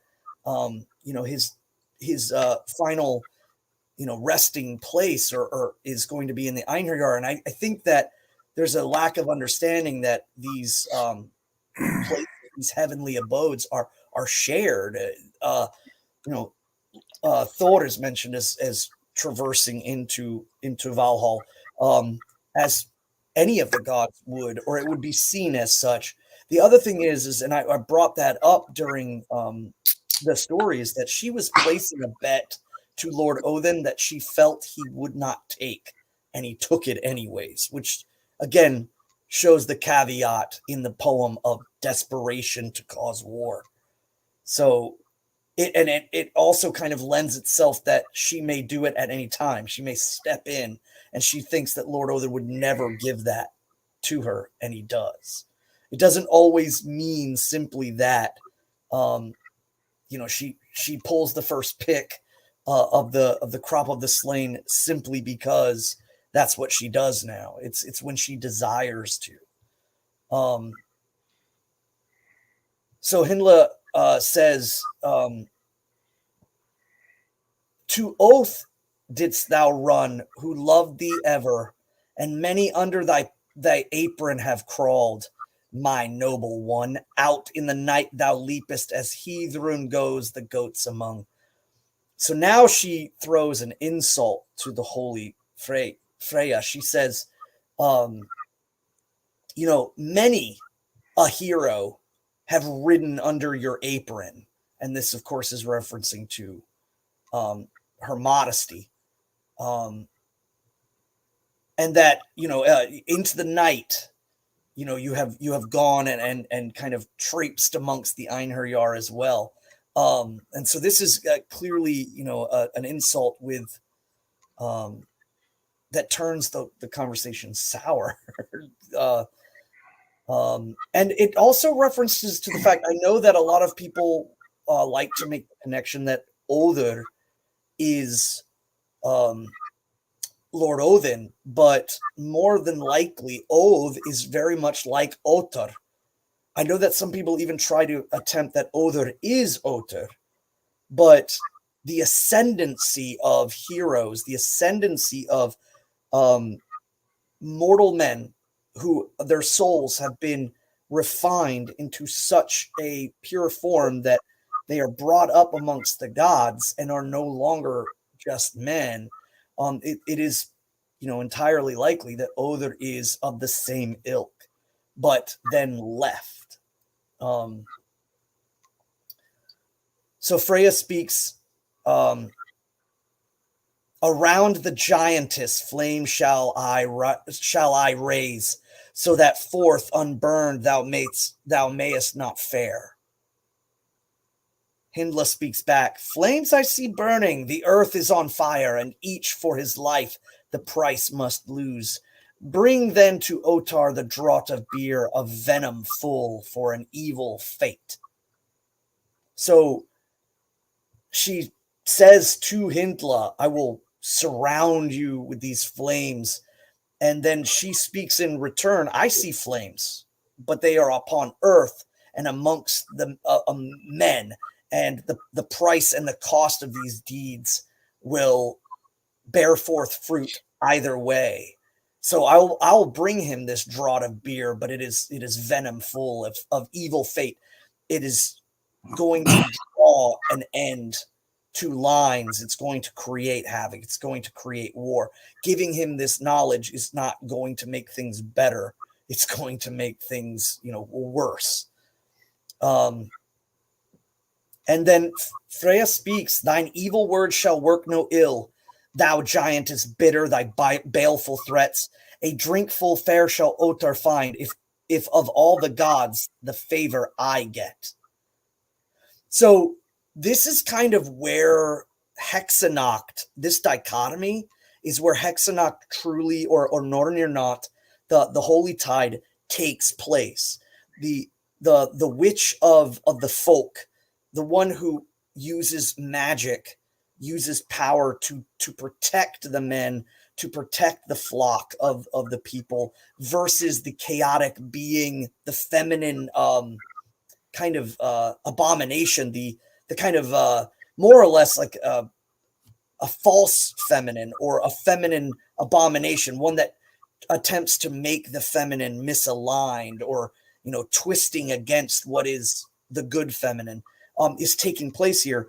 So in Hexenoct, you'll see that there will be women burning bundles of herbs in the fire, and that they will blow that smoke over the folk as they walk through it, and that's to protect them from the chaotic forces of the thirst maidens, if you will, the wolf riders, the nightmares, and things of that nature. So this is kind of where that holy tide gets this.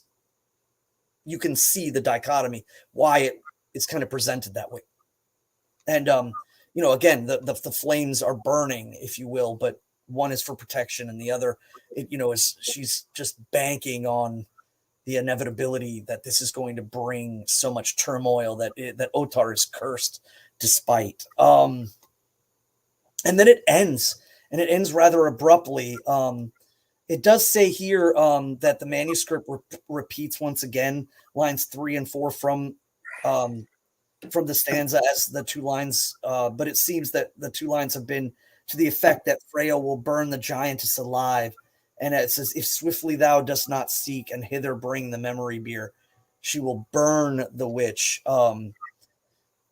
So just to kind of leave off on let me see, on that, it is really worth remembering that the feminine as a dangerous force was not something that the Christians introduced to our ancestors, but that the masculine had a kind of evil sense, and so did the feminine. And I think in a lot of ways it was seen as not just only a warning to the living, but an understanding that in all things our ancestors saw gender in the divine, gender in the forces of nature, and that evil too was gendered, and even more the abstract, the idea that if it could move between, it was even further than the evil of the feminine and the masculine. It was more an aberration, which again lends towards the kinslayer, Laufey's son. But in this case, the idea of the feminine, the troll witch, the night hag, the sometimes people call them the sleep paralysis demon.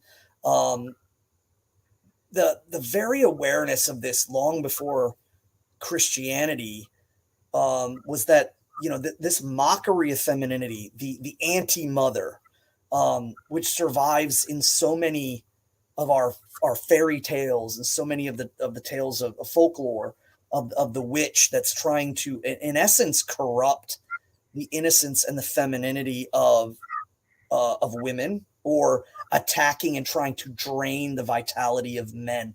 This was a common thing. It was not something that was just kind of introduced by the Middle Eastern religion.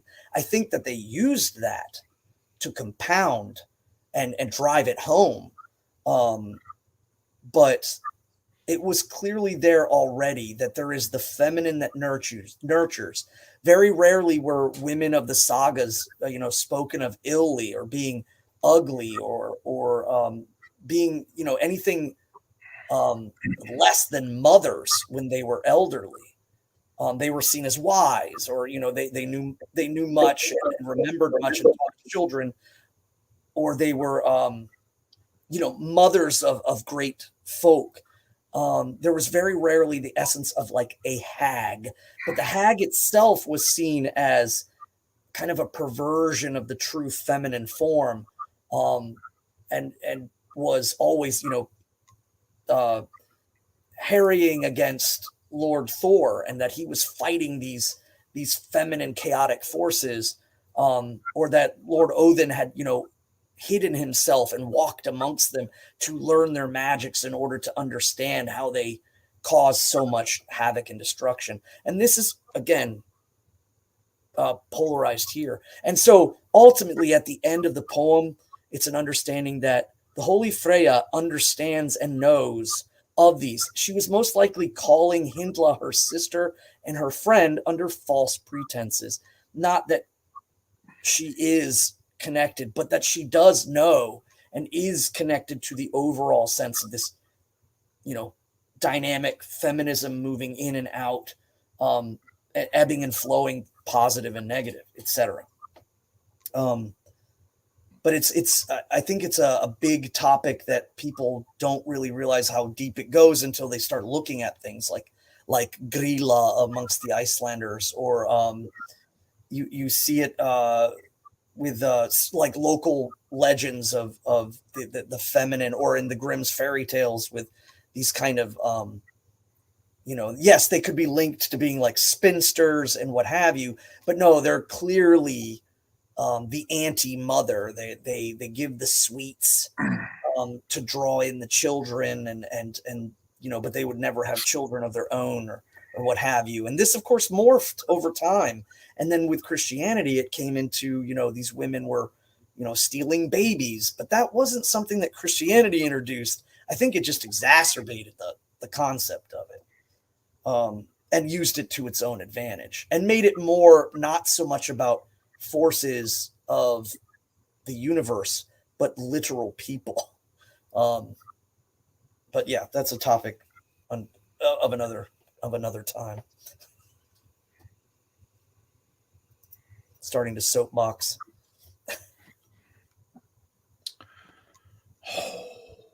All right. Well, excellent.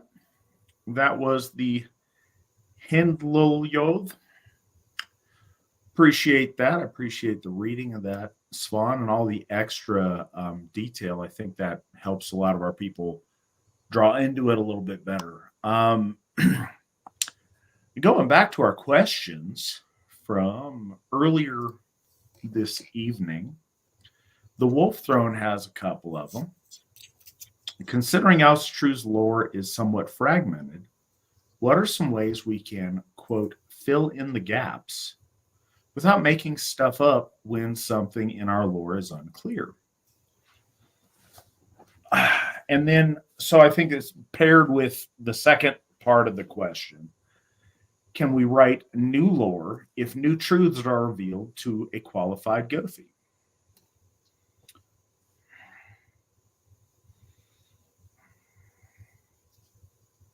Svan, do you have thoughts? Oh yeah, absolutely. I didn't know if you were going to take that one or me. I think it's worth noting that these truths that come about to us are generally an entwined progress. Get the little cat. I mean, a perfect example of this is, and I guess the short answer is no, I don't think that it's a problem for us to observe and to press forward in perhaps a greater understanding of things, even though it's not listed in the lore. A perfect example of this is my emphasis on the fact that when we see in the lore that the great spirits of the divine powers do not die, but morph during death. And I often speak of the wind-blown eagle and the hawk upon its beak as being the ascendant souls of Bor and Bestla, or that Nidogr is the soul of Ymir that flows down into the lower realm and is attempting to rip the root out. Is it stated in lore? No, but we can see again that the understanding of movements and observing the stories, and there comes this inclination of, is this where the powers that are so great move?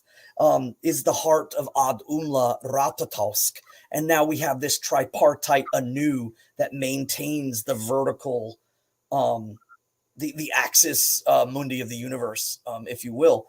I mean, sure, somebody could say that's not in the lore, but the consideration, I think, is worth looking into. And as we progress, we as our folk should be able to define that our motion forward is within our own hands. but it's with great care that we do this, that with great piety we do this, with great sense of, we're not just making proclamations, we're not attempting to fit the gods into boxes, we're not attempting to override things, we're coming at this. And I think it's very important, the difference between scholarly attempts where certain scholars will say, oh well, it's suggested by scholar such and such that perhaps this god is actually this god.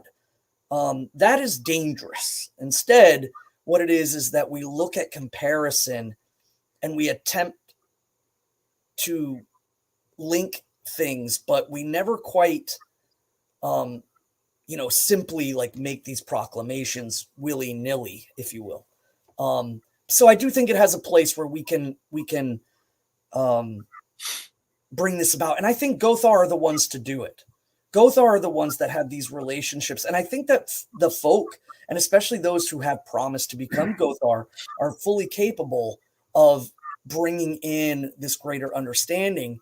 But it's what the Gothar are, is that they're a condensed and formulated minds and souls working together. And I think that the Alsiragothi is led to them for certain reasons. And so in doing so, we're kind of, it's like a rippling effect. And certainly, if somebody has a revelation, I think and they bring it up or they speak about it. I know during Winter Nights, a couple folks were talking to me about some of the revelations that they've had with the gods. And, it's not like thrown down or cast aside. It is greatly considered. There's room for organic growth, I think, is what I'm attempting to say. And I think that most everybody here knows that that's how the Asatru Folk Assembly does work, in that organic growth matter. But we don't attempt to do it out of convenience. I think that's the one thing that we try to avoid.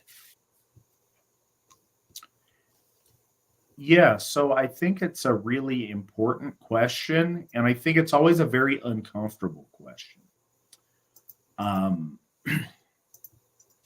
So anybody who's a longtime listener on here sees Svan kind of tentatively approach some things and like, well, some people think, and I've always kind of thought, and I frequently am like, hey, now stop. No, this is the thing. This is what, speak with authority, Svan. You can say that. But I think we all look for permission to, and I think that's an important, we deal with a strange X factor. When things are lost to the sands of time, we ooh and ah over them and we don't really ponder how they work. We just waller in their antiquity. So if lore comes to us and it's really old, it becomes automatically authentic to us. And we don't spend a lot of time critically thinking of how it developed or who, where did it come from? How did it transmit from the divine realm to the mortal realm? And I don't say this to cheapen any of the lore that's come to us, but I say that to grant us a little bit of grace in the present.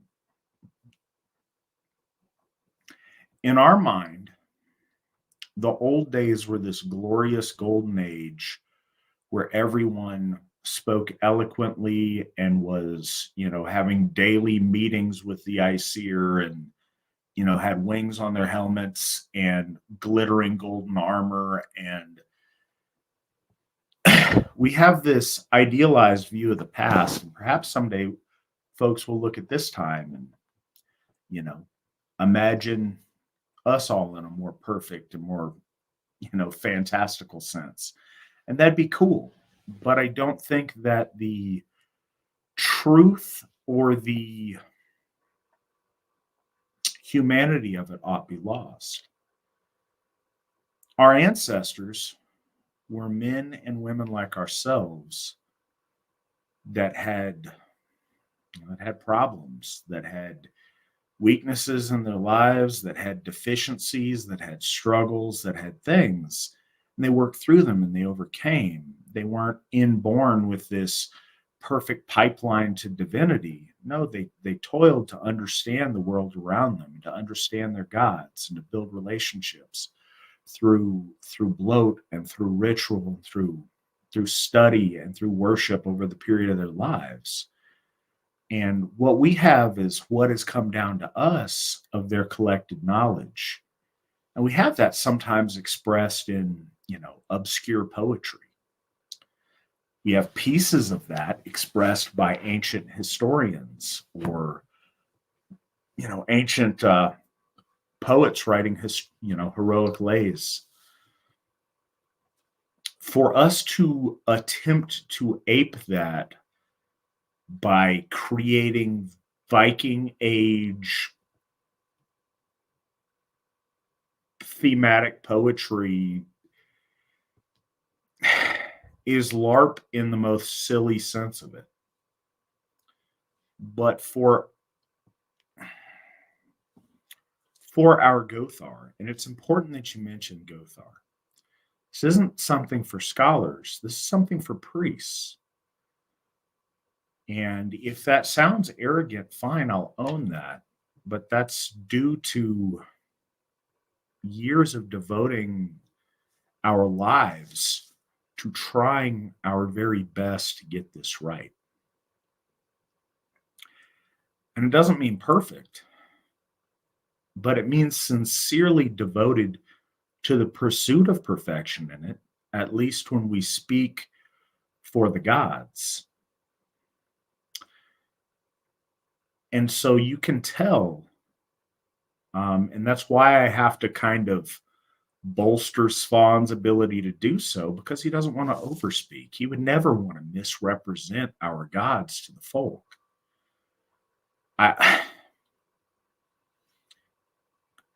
To do so, honestly, I'm not even really sure which is worse, to do so maliciously or to do so haphazardly because you just don't care and it's convenient. I don't know which is worse. If you are venturing into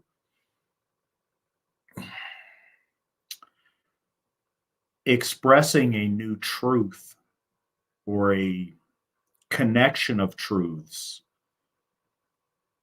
to not do that with humility and the utmost piety and respect is anathema to everything that we're about. And I think you can tell when people are talking. It's always hard because somebody comes and tell you like, hey, guess what? The gods told me this.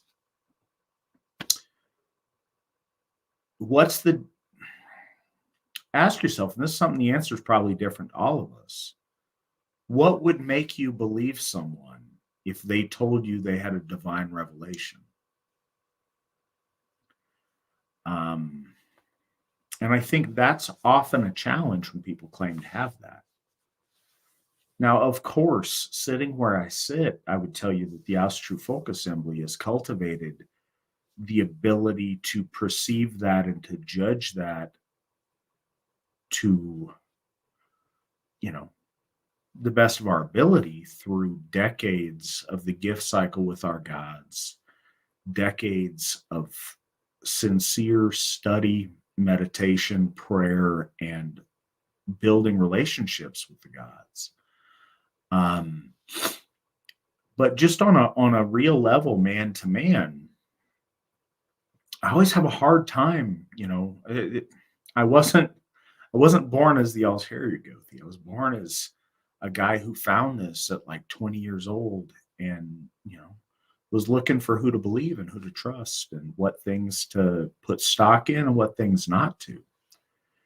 And when people express things super casually and treat their encounters or their alleged encounters with the divine flippantly, and I've literally heard people say like, that they're working with the gods while they're like playing video games and eating cheese puffs and whatever. Like my big homie Thor, well, it helps me play Call of Duty, and it's just silly and more than silly when you really digest it. It's just blasphemous. You can tell in people's tone, and figuring out who to take seriously and who not to is an art, and I think it's a duty of Aryan men and women to make the decision of who to trust with that and who not to. And over time, the learned opinions and expressions of Gothar ring true or don't. And if they ring true enough for long enough, they become elements of lore. And I think that 54, almost 55 years into the modern expression of our faith, it's hard to count that as lore. And I don't think in our ancestors' time, within somebody's lifetime, stuff became lore. But I think as generations go by, things become lore and become accepted into the corpus of what we know as religious truth moving forward. So, I mean, Svan and I have a lot of ideas, but when we tell you something's true, we genuinely mean, to the best of our understanding, we believe with our whole heart that it is true. And we hope that we get it right. If we ever have an inkling that we get it wrong, we would say so. And yeah, I mean, that's kind of the challenge going forward that we're doing together. And something else to consider on that, there's broad truths that become perfected over time. There's, hey, we think this general area of thing is true. And over time, we come to a more and more refined understanding of that truth. And I think that's an important process as well. And I know some of this isn't, yeah, me and Odin met in the cave and he, possessed my hand and had me write these things. And that would be much more convenient, but it wouldn't be honest. And I think that's really important. So it's a much slower process than all that. But I think it always has been. And I think that there are bursts of inspiration. I think when folks get those, we try to express those to the best of our ability. And I think that we are in the process of crafting some of that now. But it's not something you craft because you decide you want to, hey, Svan, let's get together and make some lore.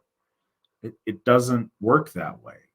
Every once in a great while, hey, I just had this new, epiphany. I was in prayer, I was in meditation, I had this new understanding, and you talk about it, you analyze it, and it's a process. And it's not as pretty or as cinematic as maybe one would imagine, but I do think it's more honest.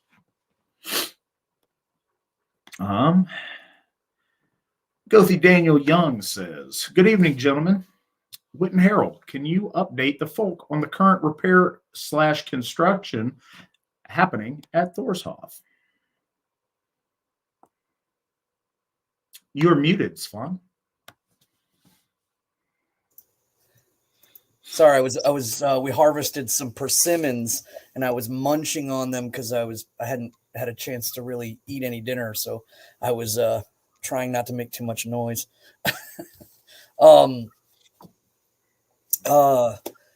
Yes. So for those who don't know, there is a pretty large construction project going on at Thor's Hoff. The building is over 100 years old, and we have a bathroom that's actually in the subfloor, the basement, if you will. It's the temple is built up on a hill, but the building goes down below to the bottom of the hill, and there was bathrooms back there, but it's very old. They were very They were run down. The roof had collapsed in long before we purchased the Hoff. So now we've got a new roof in there, and there's framing being done. There's floors are being, the old moisture drenched floors were ripped up. So now we're working on making sure that there's bathroom facilities for those folks that are in the Hoff, and also when we're out behind the Hoff working at the Horg or at the fire pit, that there will be some access there so people don't have to kind of run and go to the other building. So currently that's happening, and we also have some more structural stuff that we're going to be looking at inside the Vey of the Hoff. And for folks that don't know our verbiage, the Vey is like the sanctuary. And in the sanctuary area, we have some ceiling and joist issues. The wood is so old, and the weather in North Carolina with the heat has warped a lot of the wood. And so they're not broken, but they're misshapen. So they have to be kind of brought back into shape. And so we're most likely going to be replacing some things within the ceiling. And these are things that are kind of hard to quantify, and they're very, very expensive to fix. So it's like one of those things where I would really love to show a new roof. I would really love to show like perhaps a paved driveway in, because that's so visible.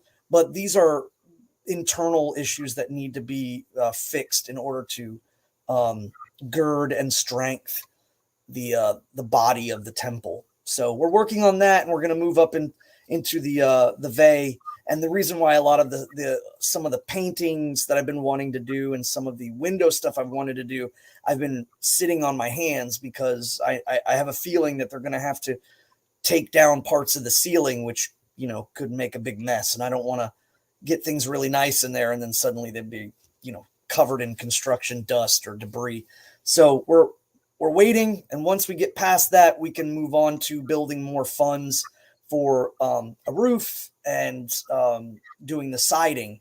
And then I can start really throwing myself into decorating the interior of Thorshoff, which I think, because this is my baby, and I, am the art, I guess, person of the AFA. I really want to throw artwork. I really want pictures and stained glass and just runic and pictures of Lord Thor everywhere.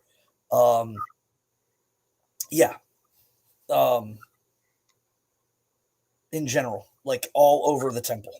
So that'll be coming once we can kind of push past these thresholds. And I'm thankful for everyone that's donated and allowed us to help to get to this point. And I'll have plenty of pictures showing all the renovations that are being done once we kind of, get there. Right now, everything's just kind of in flux. They're moving pretty slow, but trusting the process. Wolf Throne, I read your most recent comment. Thank you. That means the world to me, and I promise you I would never ever misuse that trust, but I really appreciate that. Does the AFA have plans to open a Hoff in Idaho? Depends what you mean by plans. Yes, the AFA will absolutely open a Hoff in Idaho someday. When that day is, I could not tell you. We do not have a direct plan to at this point, certainly. What we have in stone so far is Frey's Hoff in either eastern Ohio or western Pennsylvania, and we have Tier's Hoff planned for Sigerheim. After that will come Bragi's Hoff, and the field is still open to where that'll be. If you want a Hoff in Idaho, what I need is... Oh, Nick put a handy little deal on the order of Hoffs to come. In order to get a Hoff somewhere, we need a stable population of active AFA members and volunteers who are going to care for it and be there in perpetuity. It's certainly a big investment and a big challenge to get a Hoff, but we know how to achieve that. The bigger thing is to be able to maintain and care for a Hoff, because getting one is a huge commitment. So we would need to see a really healthy and thriving loyal AFA community getting built in Idaho.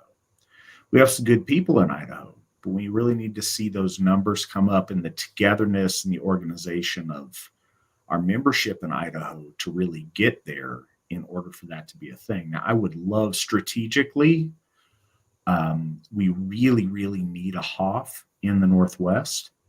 And we really need a Hoff in, say, Texas. Those areas are very, very tempting. We really need one there geographically and strategically. But again, it's got to be the right place. The membership has to be in place. And there's a whole metric that goes in. There's, where we can get the best combination of price, land, structure, and having the right membership in place. And in the whole process, there's a lot of prayer and offerings that go into towards the God of that Hoff, that we get a Hoff in a place they find suitable and that they're proud of and that honors them. And so I believe they help, guide us in that decision as well. But those are some things. Yes, we will absolutely have a Hoff in Idaho sometime. When that time is, I could not tell you, but we have come a long, long way in the past. So it's October. That means it is 9 years since we got Odin's Hoff. In that time, we've been able to get 4 Hoffs and have very solid plans for Hoff 5 and Hoff 6. So we've come a really long way very quickly, relatively speaking. So we would absolutely love to have one in Idaho. We just need to have that infrastructure in place to make that happen. Svan, Matt, where in Midgard did you get those mugs? Svan, where did you get your owl chalice? It's just a mug from the thrift store. It's got chips in it. It's really kind of old, but and in actuality, my wife picked it out. She liked it. She thought I would like it, which I do, and it was just the one I grabbed out of the out of the cupboard. And I was drinking Death Wish coffee out of it. That's why I'm kind of. There's a Stein. My Stein is pristine. There are no chips in this Stein. Nay. Mine was a gift from a former AFA member named Marco. And I don't know where Marco is. I hope he is doing well wherever he is. But yeah, he was a member in Massachusetts that gave this to me. It's been a minute now.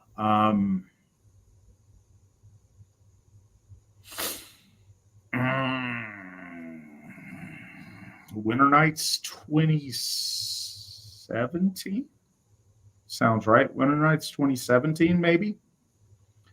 But yeah, it's a really cool Stein. It's a really unique Stein, and I don't use it nearly enough, but because we were doing a bird mug theme this evening, I felt the need to have Mandy run grab that for me. Oh, and because it's a later question coming up, I am drinking a variety of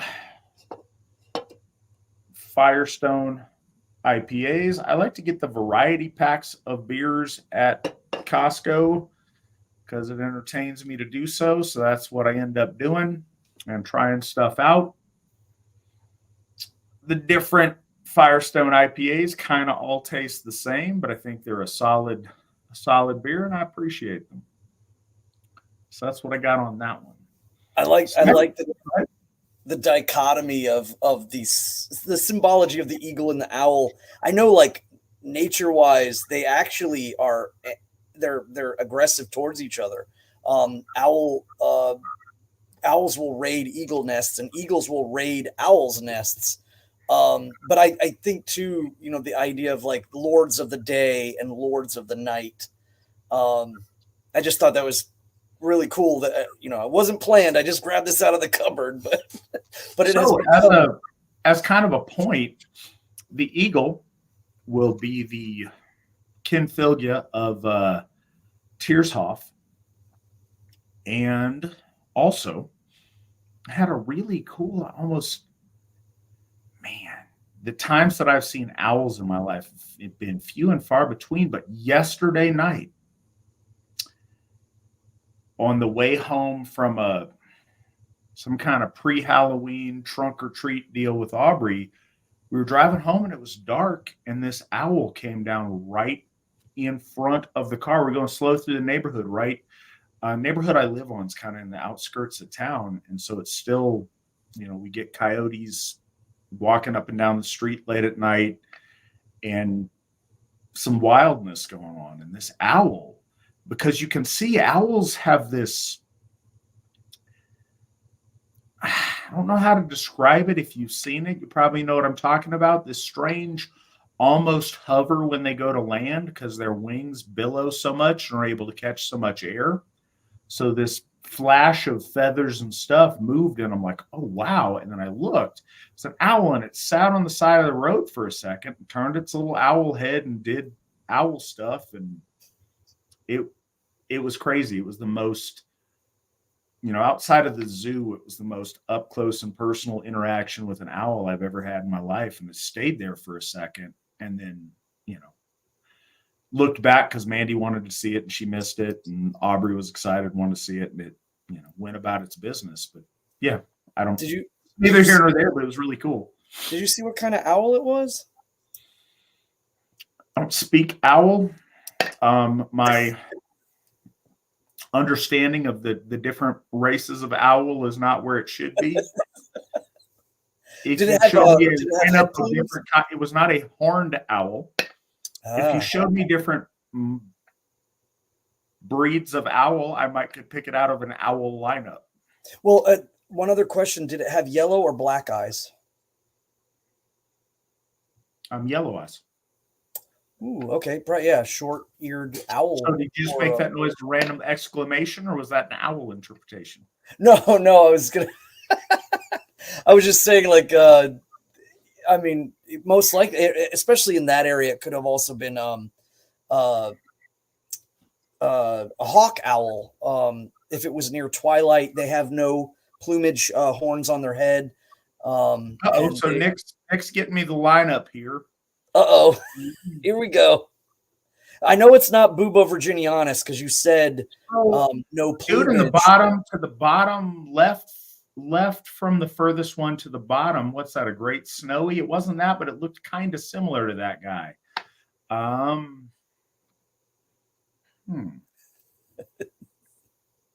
It was obviously not. Here we have a lineup. Bubo virginianus, or the great horned owl, or the flying tiger owl, is very common throughout the United States. I don't know. Maybe he could fold his horns back. I don't know, but he didn't have any horns.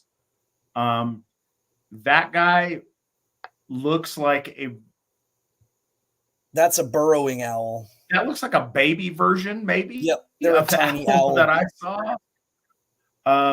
No, mine was a grown, full size, swole owl. More likely a hawk owl. They're very they do go out a lot. They kind of compete. My owl was eating good. Yeah. Yeah, it was kind of a rounder head appearance.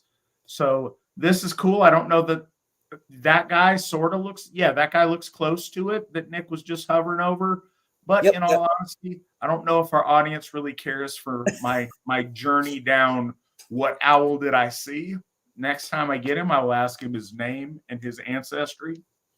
Well, an interesting thing too. I've always kind of associated buzzards with hell, and I've always kind of associated owls to the Ausenjur Hlin. She is the goddess of protection and vigilance, ever vigilant. I think that during the Renaissance era, people that drew the Ausynjer Hlín kind of likened her to Minerva. So maybe that's where I'm kind of getting it. But she is I the know that ever vigilant. Herman Lons associated the owl with Frigg. But yeah, it was just a cool happening. Next one we got, I think, is really. Oh, I'm sorry, I didn't notice this until just now. Rage of Red bought us 10 coffees. That's $50 Whoa. donation. Thank you so much for that. We appreciate it very much. So, question from the Wolf Throne: does the AFA do something similar to Murti worship in Vedic religion?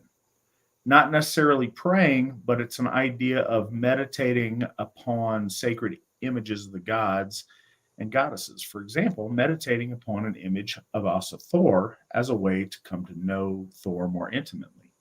This is something that I do personally as I've been taking more inspiration from Vedic religion in my Asatru practice.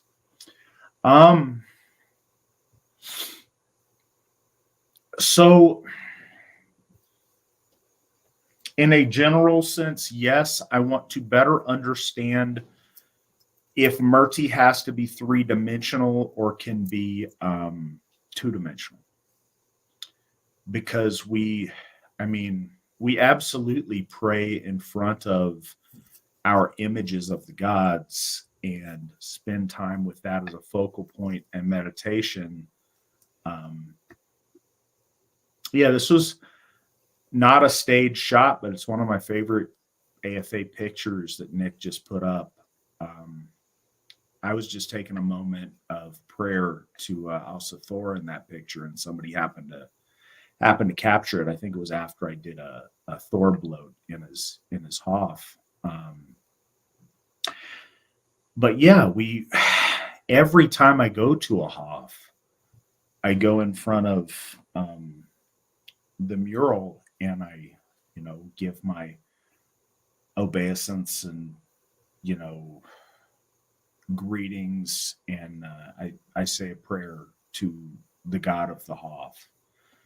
I know many people go up to that area right in front of the altar and just, take some time in prayer and meditation. I think that's very common. And I think that on our home altars, most people have, some kind of statuary to the gods. If not, they'll have pictures and do that. But no, I think that's very common. My understanding of certain forms, honestly, my understanding of Hindu Murti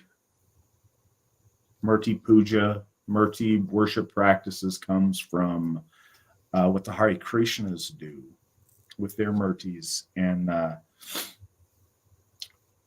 we don't have elaborate things where we like dress them up and prepare them meals and do like as intense as that, I would say, because I don't think it's just not how we've currently developed. Most often that wouldn't be wrong or bad to do. Just because most of our imagery is 2-dimensional, I don't think it lends itself certainly to adorning it with decoration the same way that a 3-dimensional representation would. But we often leave, plates or leave food offerings, certainly drink offerings, and almost always incense offerings. So yeah, I think that's really common in that sense. Now, there may be more to your question, and if there is, please let us know. Svan, is it something that maybe you're more familiar with or have anything you want to add on it? Yeah, I think that the imagery that I have been blessed to do was with 2 intentions. One, to create physical and symbolic form in order to emphasize spiritual tenets, and the other is to combine lore and elements that will help further someone's understanding of lore. The down to Lord Thor, in his belt is Gríðaból, the iron rod inside Meginjörð, and Meginjörð has specific runes denoting the name Meginjörð, might of the earth, and the cascading of lightning from the top, as opposed to perhaps mid swing or something of that nature. There was all intention with the idea of where these placements are, and then there was intention with the boat being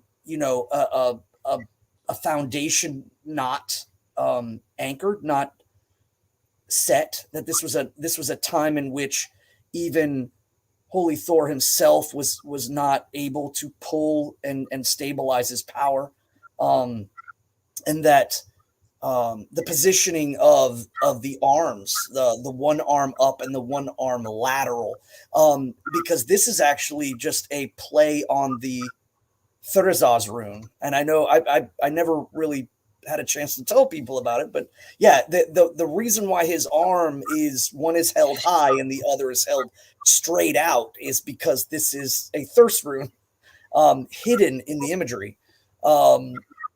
The color of his tunic being red and black and gold is the gold representing the solar, the black representing the night, and the red representing kind of the fire of the sky from the Aesir. But his pants or his breeches are green and blue, representing the earth and the water, because he is the son of Jarth and Lord Odin, the sky and the earth. So there's a lot of stuff in there. And then to kind of fill in the cracks, the mortar between the bricks is the runic.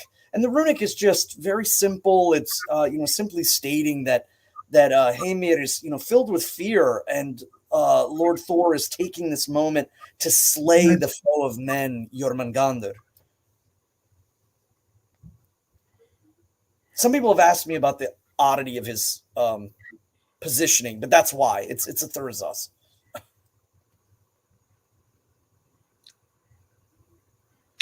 My new cat is trying to chew on my finger. I'm trying to dissuade him from doing so. I was going to say, like, each of the fact that Lord Njörður is giving, and it says in the runics that his giving hands know no bounds, or his giving hands know no end. The giving god Njörður, and the fruitfulness, and he's passing the fish to the seagull. The fact that he's reclining was kind of both it was a thing that was necessary because of the wall space, but it became again a sense of enjoying the fruits of your work. He's done fishing and now he's relaxing in the sun. Lord Odin, is sitting in the cusp between a threshold. He's literally painted on a stanchion or an ouse, something that holds the building up. And on one side is darkness and the other is light. And it shows his movement. Sleipnir, the one that allows him to move, is presented on the light as seeking knowledge, seeking the secrets that are no longer able to hide in the light. And then on the other side is the darkness, the doom of the gods that was wrought when Odin Vili and Ve slayed Ymir and sealed the fate, and that's mentioned in the stone. So there's a lot of imagery and symbology that I took with the intention of hoping that people would develop this meditative look at the gods. I think that everything that, if we do this at home, should be done in that way. It should. I like statuary, and I think some of them are really, really cool, but there should be an essence of building towards a meditative connection towards the gods. And I have always taken to calling idols godsteads, or pictures of the gods to be called godsteads, places that are in your home or in your hall or in the Hoff, and they are absolutely open to the holy divine, sitting there and looking upon the folk. So there is the sense that these powerful items kind of are an anchoring point in which the gods can kind of weave their orlaw into the area.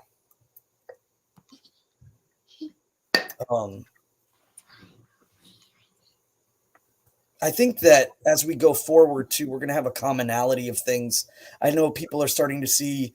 It's mentioned in the Gylfaginning, it's mentioned in the Volaspau, it's mentioned in the little Volaspau, if you will, that we're going over next time. The gods are 12, and so you see the Sonnenrod behind the head of the holy Aesir with 12 spokes specifically to represent, and they are a golden color to represent that divinity that is not once tread in the mortal blood.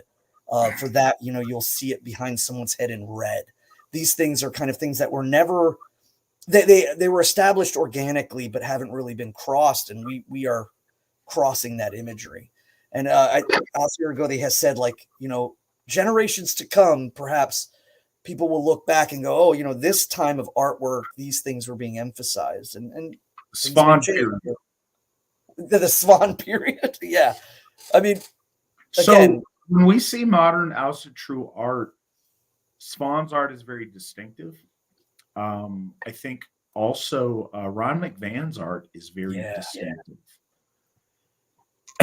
And a lot of it that you end up seeing is black and white, like pen and ink, almost geometric, almost has like an Escher quality to it or whatever. It's very distinctive, and you can pick it out, and it's really interesting. And I think that along with his poetry has been very influential to a lot of us. But you can pick Ron's stuff out a mile away, and it's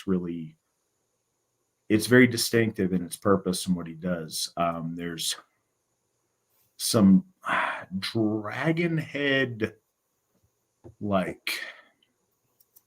don't know what you'd call them, but altar pieces that we have at Odenshof that he did that are in colors of the day, like 1970s, 1980s, kind of like turquoise and yellow and red and stuff. And honestly, in a lot of ways, it looks similar to the coloring that I've seen on the kind of reimagined, recolored recreation of the Yellingstone. But again, you could see from a long way off, I think that's some of Ron's work. And I think we see the same with Svan and the stuff that he does. There is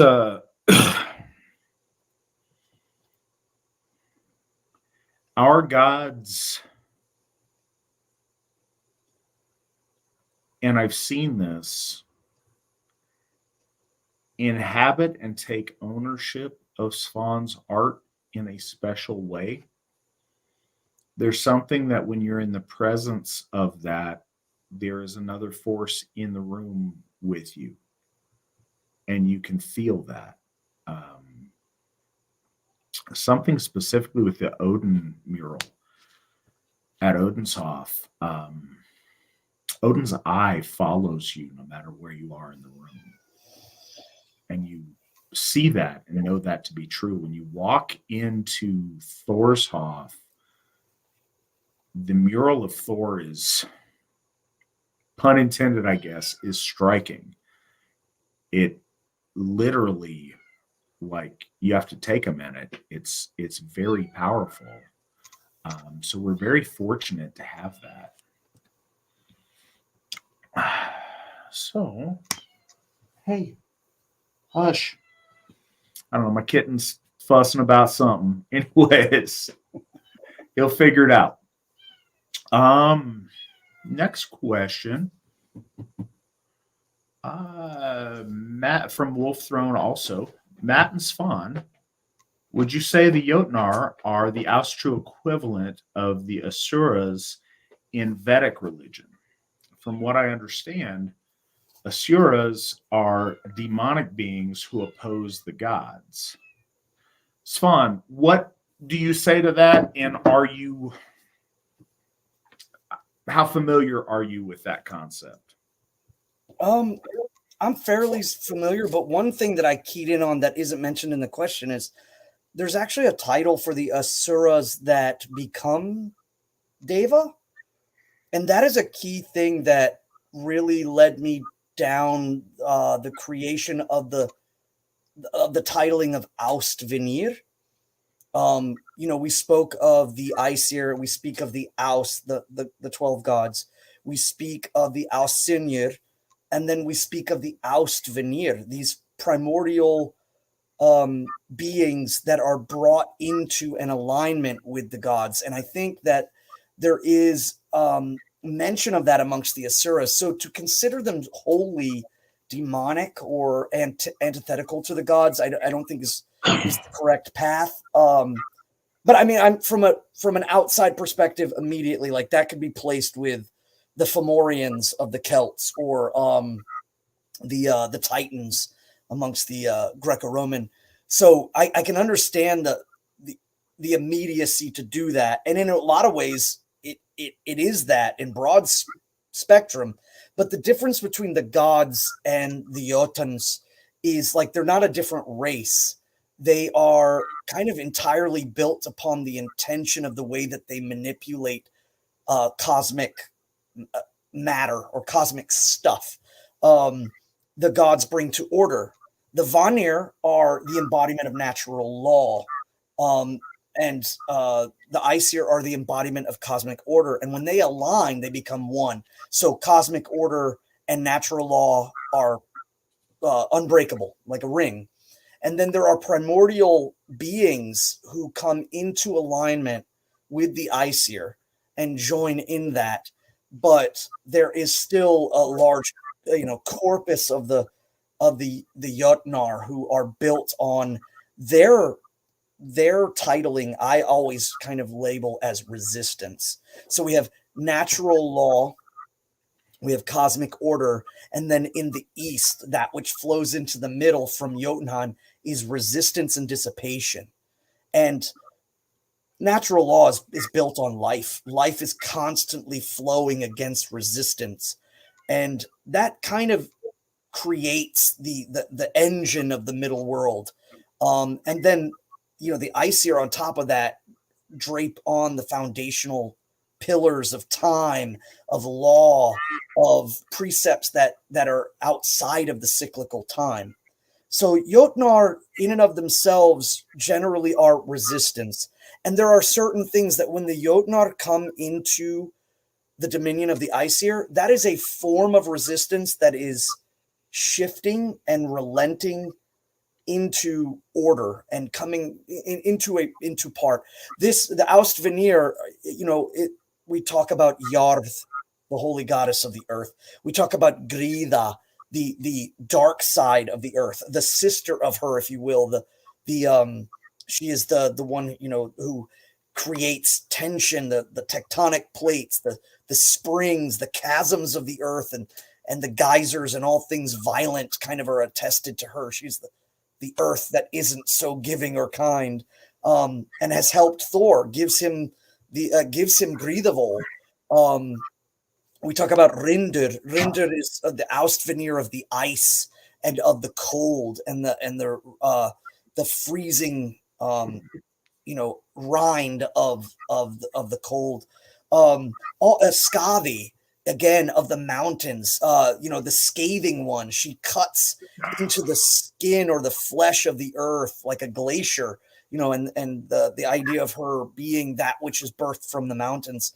And again, being the connection to the Lord of the Waters. And we talk about the Asvenir with all of these kind of understanding that they either produce children or align, or sometimes both. Gridr did both. She helps Thor, and then also is the mother of Vidar, the wide ruler. And so we see this alignment, and in our stories, marriage and childbirth are kind of the symbol of that alignment, that joining into the tribe.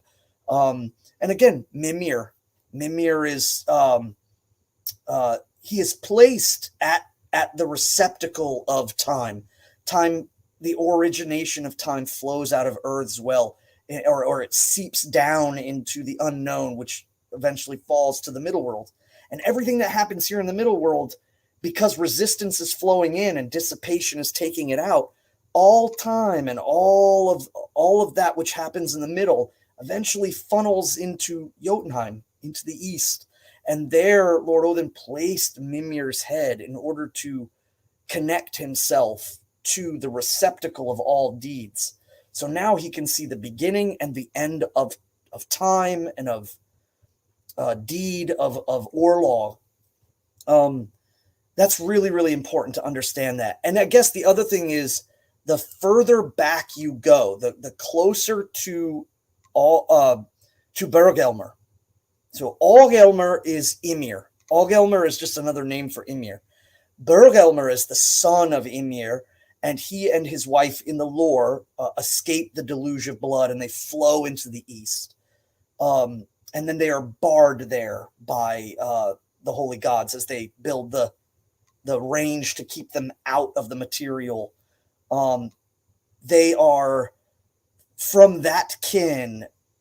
The closer they are, they remember the slaying of Ymir, so they hold an antithetical or just a resistance against the gods. But as their generations grow, just like we see the generations of the gods, knowing that Lord Njörður and Lord Odin are older gods. Lord Tyr is an old god. They've been around longer than perhaps, say, like if we were to look at Forseti or Magni and Modi. I'm not stating that we can kind of like chronologically place them. We just kind of generally visualize them as being older and younger. It's the same way with the Jotnar. There are older that remember and are in the outer guard. They sit out there and there's no alignment that can be found. But the younger generations begin to see that aligning and maintaining is better than to, the resistance and the dissipation. But yeah, to call them demonic, I mean, there's elements amongst them. We also know of the Risir. We also know of the Thurs. But just like with the Hindus, the Asuras can also take the form of like land-based or spirits of destruction, like the Rakshasa, or these beings that live within the darkness of the jungle or live within the confines of the mountains. I think that was understood by our ancestors as well, that the Jotnar kind of they're descendants, these fragments, these kind of bestial remnants of the Jotnar exist in the middle world and kind of bleed over. And that's why Lord Thor is constantly trying to keep them at bay. They call him Einræði, the one who rides alone, and he rides out and he tries to constantly keep this flow of resistance and venom and dissipation from tearing the fabric of reality. And so I think there's commonality there when we talk about, like, if you would, the demon opposite, like trolls are kind of the same thing. I know we kind of think of them, Christianity's kind of turned them into, frumpy or big giant kind of oafish things with elemental dressings. But yeah, they're, terrible beings that inhabit places of, great sorrow or just great desolation and isolation. And, they hide, because if they make themselves known, Lord Thor will, seek them out. And another thing worth remembering too is Jotun means ancient being or descended of ancient beings. A lot of folks forget that the gods are descended from Jotuns that are of the eldest plane. They're from Niflheim, not from Midgard. They're not from Ymir. They are of the Hrimthursar of the old. Just like Sutur, the Hrimthursar are from even before Ymir and before Adumla and before Yggdrasil. So a lot of folks get that confused when they hear Jotun. They immediately think Ymir, and there are far more ancient and of different, place than the descendants of solely Ymir. Like Bestla is not derived from Ymir. She is derived from the proto matter of the universe, Nibelheim. All righty. Yeah, thoughts on. I don't know. I don't think it goes over completely perfect that way. It's interesting to me that Indra is considered a Asura. I don't know exactly how that breakdown works. We always see that dichotomy between these previous generations of powerful metaphysical, I guess, beings, divinity or proto-divinity. We see the Jotnar, we see the Titans. We see that a lot, and I think that when we look for exact cognates on it, sometimes that's tricky. But I think that as a concept, there's something there, but I wouldn't buy into it too heavy because I think it evolves really, really differently. I think that there is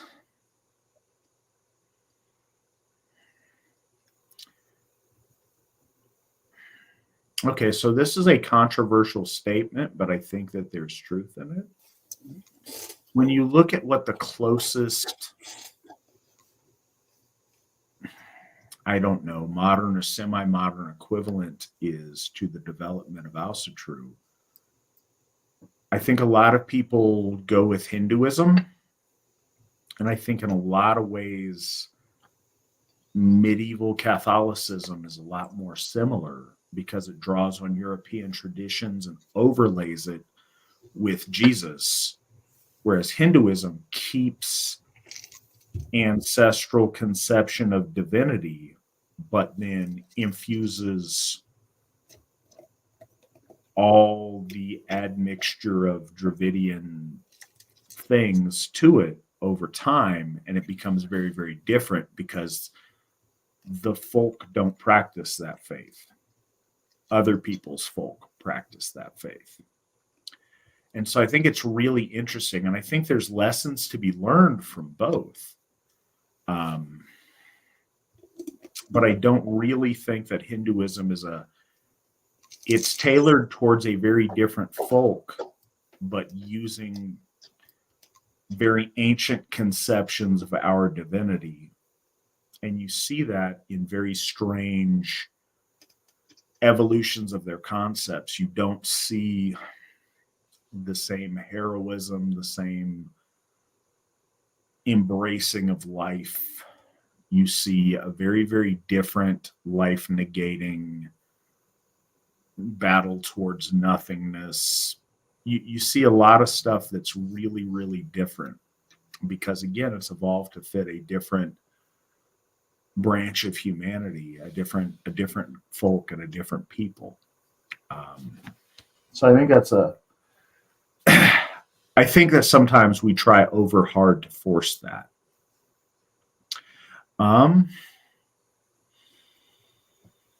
Is there a date when you intend on having Freyja's Hoff built? So I think, and I just want to be super clear, I'm not playing on words, but I built, no, it's going to end up being a current structure that already exists that'll be repurposed as Freyja's Hoff. We are looking to build Tiershoff from the ground up, but Freyja's Hoff will be an existing structure, and when we will purchase that and dedicate that Hoff depends on whose estimate. So the first thing that we have to do before we can do that, and this is how this process has worked successfully for us, first step to getting Freyja is paying off Njord's. And we currently, if Nick's got the visual aids for us, I think we currently owe about, there we go, $77,885.80 on Njord's. Only when that is paid off can we move on to Freyja. Now, if you look, that's a lot of money, and there's no universe that I'm going to pretend it's not. Certainly it is, but if you look at the chart, we've paid quite a bit just having it for 2 years. This is, the previous Hoff's not fair because we got a steal of a deal on Baldur's Hoff.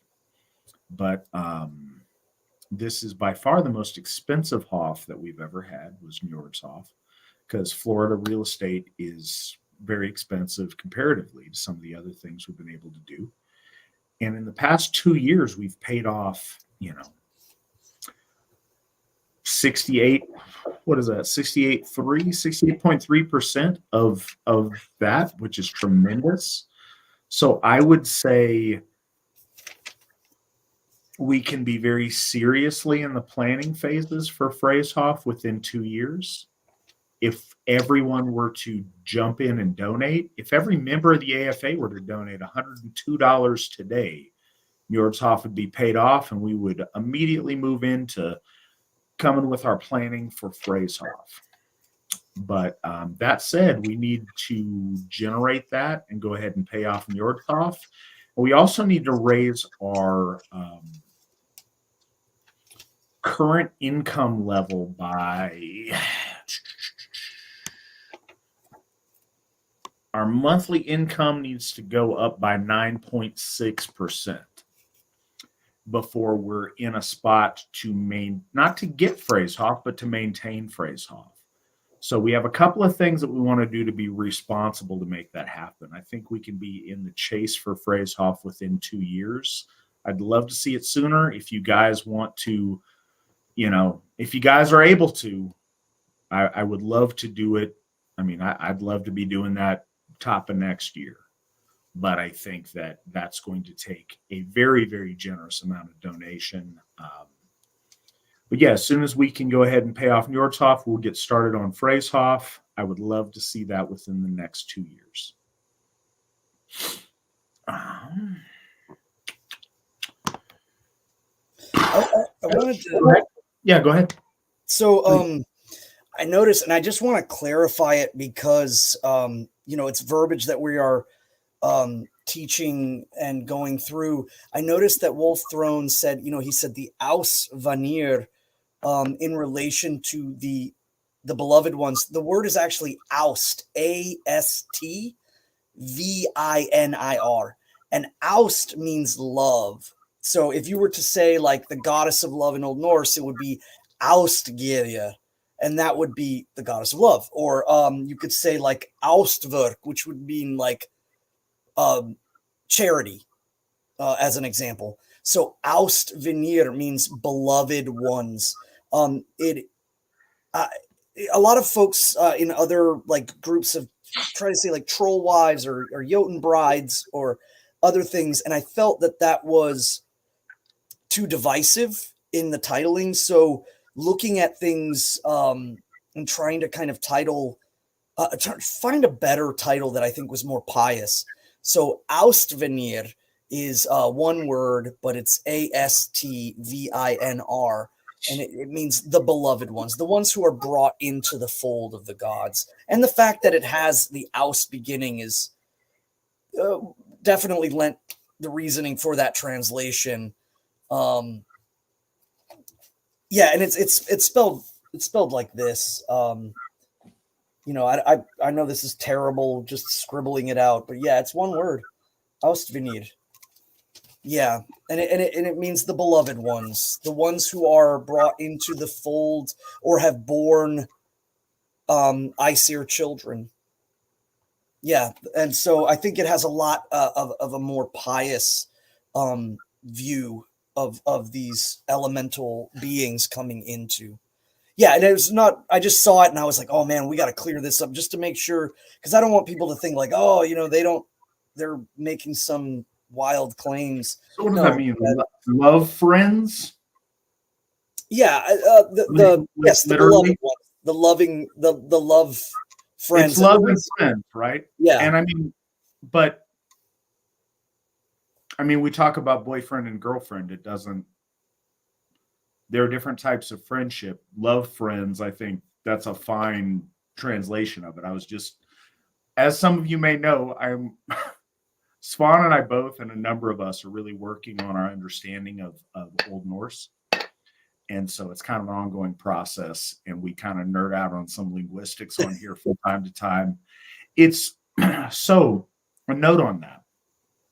It's funny, and some of it's kind of a nerd eccentricity, but I think that also what I've noticed as I've started to go down that more and more and try to understand the language more and more, it adds dimensionality and it helps really form it a deeper understanding of lore.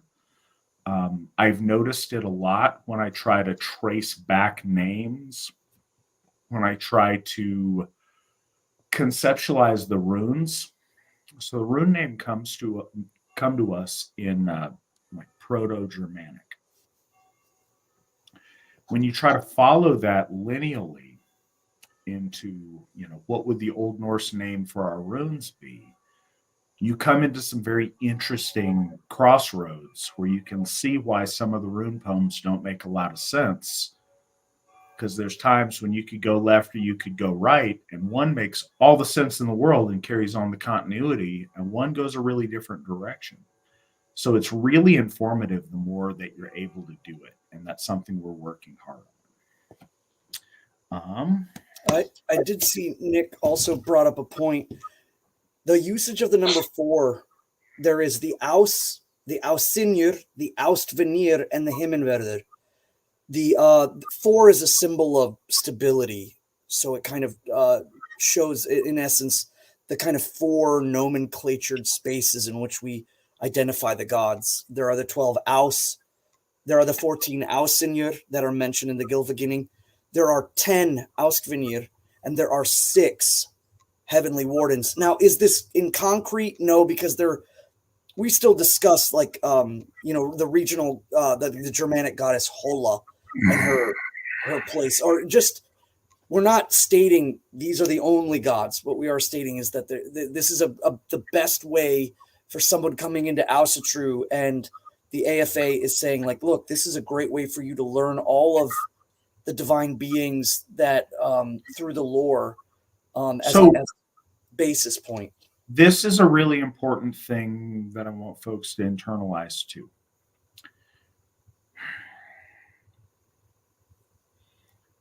Fundamentally, and I'm sure there's more eloquent ways to put this, Asatru is much more of a thou shalt religion than a thou shalt not religion.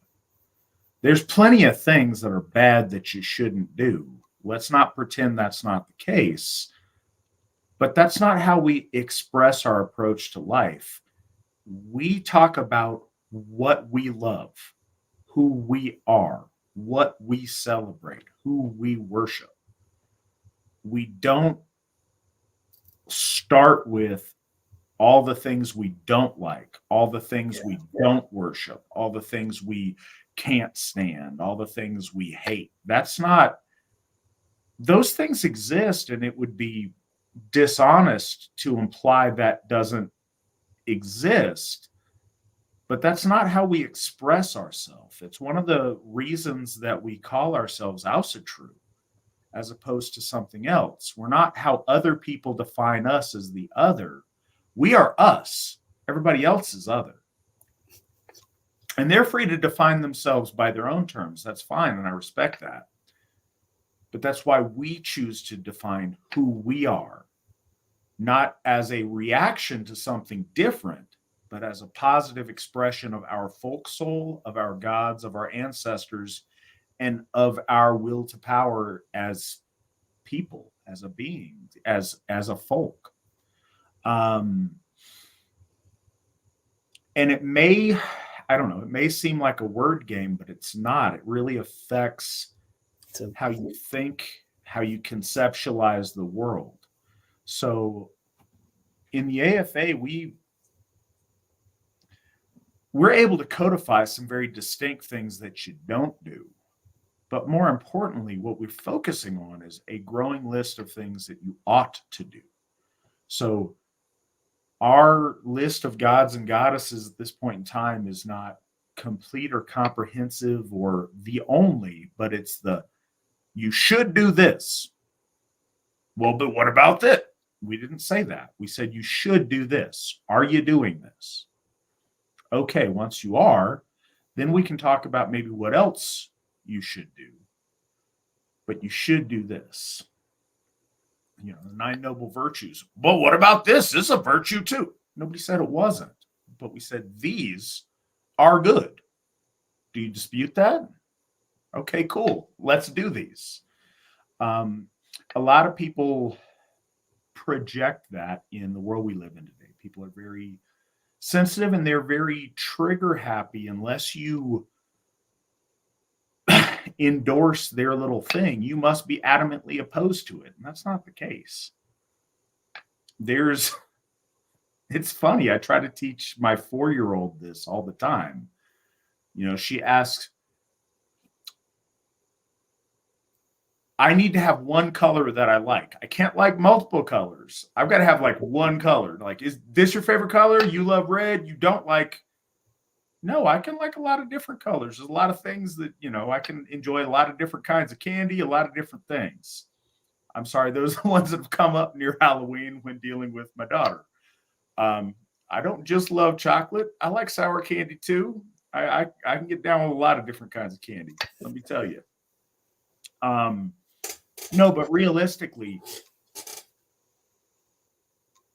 it would be wrong-headed and it would be exhausting to, rather than define the things you like, define all the things you don't like.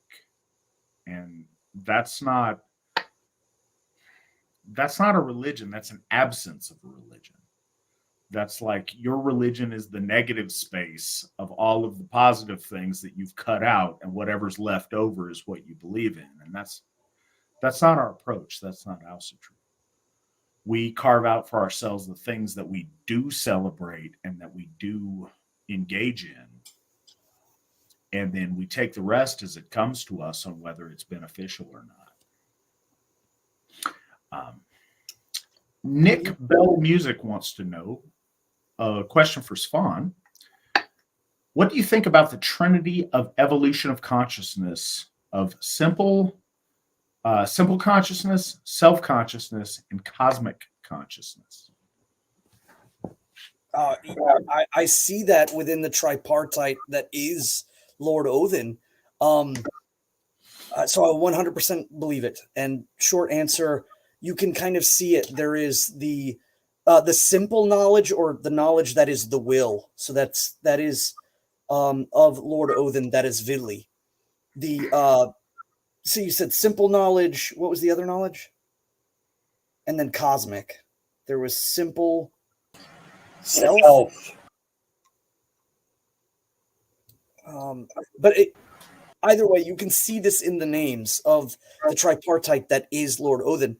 There is Vili, the will. I think this is the simplest form of consciousness in the sense that it implements action. Then there is Ve. Ve is the will of the self and the soul. And then there is the cosmic. So simple consciousness implements physicality. Self-consciousness exemplifies the internal, the soul. And then cosmic is the Wod, or the Other, which is Lord Odin. So the trinity within the tripartite, Lord Odin himself in his facets shows those three things. So yes, I 100% believe that is a thing. I also believe that this is represented through the Valknot, that the Valknot represents the three who is one, interlinked, the attainment of knowledge, the process of knowledge, the releasing of knowledge, the implementation of will, the introspection and building of the soul, and then the unifying knowledge towards that which is greater, the Woad self. So Lord Odin, Lord Vili, Lord Ve, all three represent those distinct consciousnesses that you just mentioned.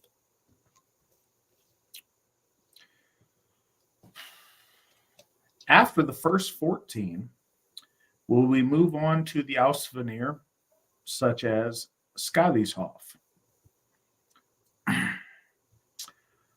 So, I don't know. I think that's the honest answer. I think you want like a really cool answer, and I would love to give you one. But truth is one of our values. When kind of a history or a IPA fueled aside, if you will, from the throat of the eagle. So realistically, when we got Odin's Hoff, and that was before, I say before my time, not really, but before my Alsherjar Gathoord started. It was under the administration of Steve McNallen. He got that Hoff, and it was like one and done. Like, hey, we've got one finally. Because until then, the idea of having a Hoff was elusive for, since the 70s. I mean, I read things in like 1972 about how a Hoff is imminent, and one did not happen until 2015. So that was like the Hoff. And I remember it was a really big thing. And originally that Hoff was named Newgrange Hall. And it was just the AFA's Hoff. And that was the Hoff. Like, we have a Hoff now, the Hoff. There's one and done Hoff. Boom. And very quickly after that, that was the fall of 2015. As I mentioned earlier, October of 2015.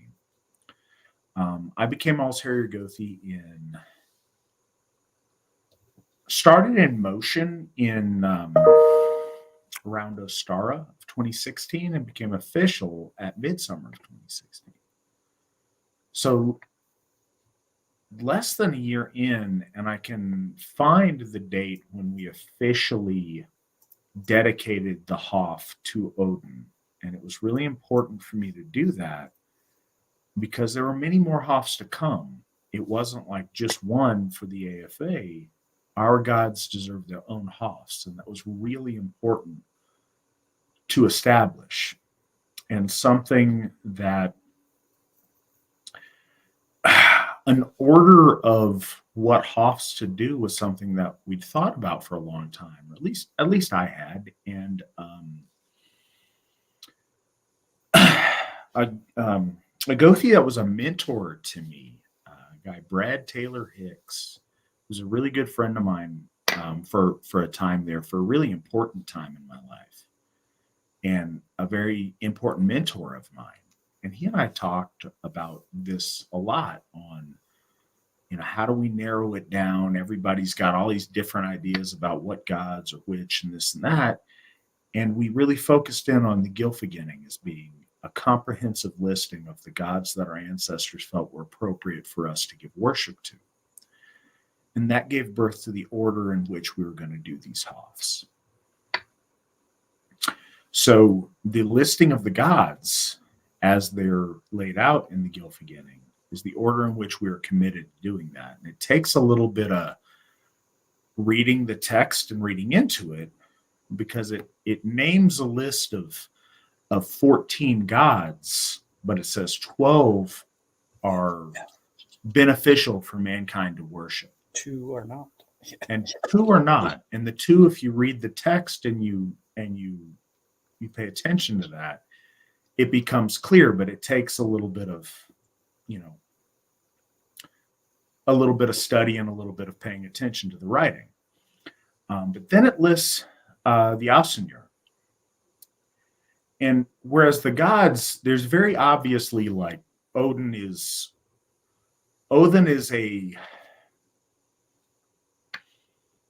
at a different level than the other Aesir.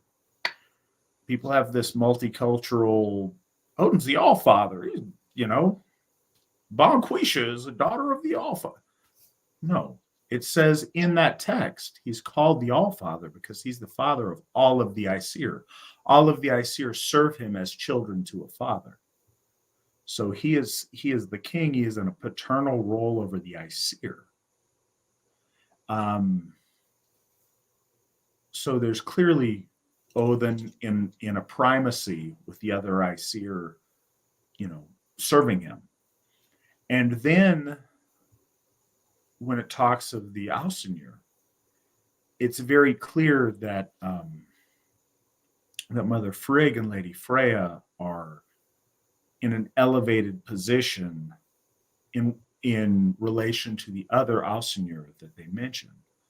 So it was very important that we have the 12 Aesir that men ought to worship, and then we have the two very prominent Asyniur. And from there, we'll make decisions as to where we want to go at that point. But this, first, if y'all rush me and the donations come in, and this is a decision I have to make here quickly, that is an amazing problem to have. I would love nothing more in this world to have that problem to figure out. Realistically,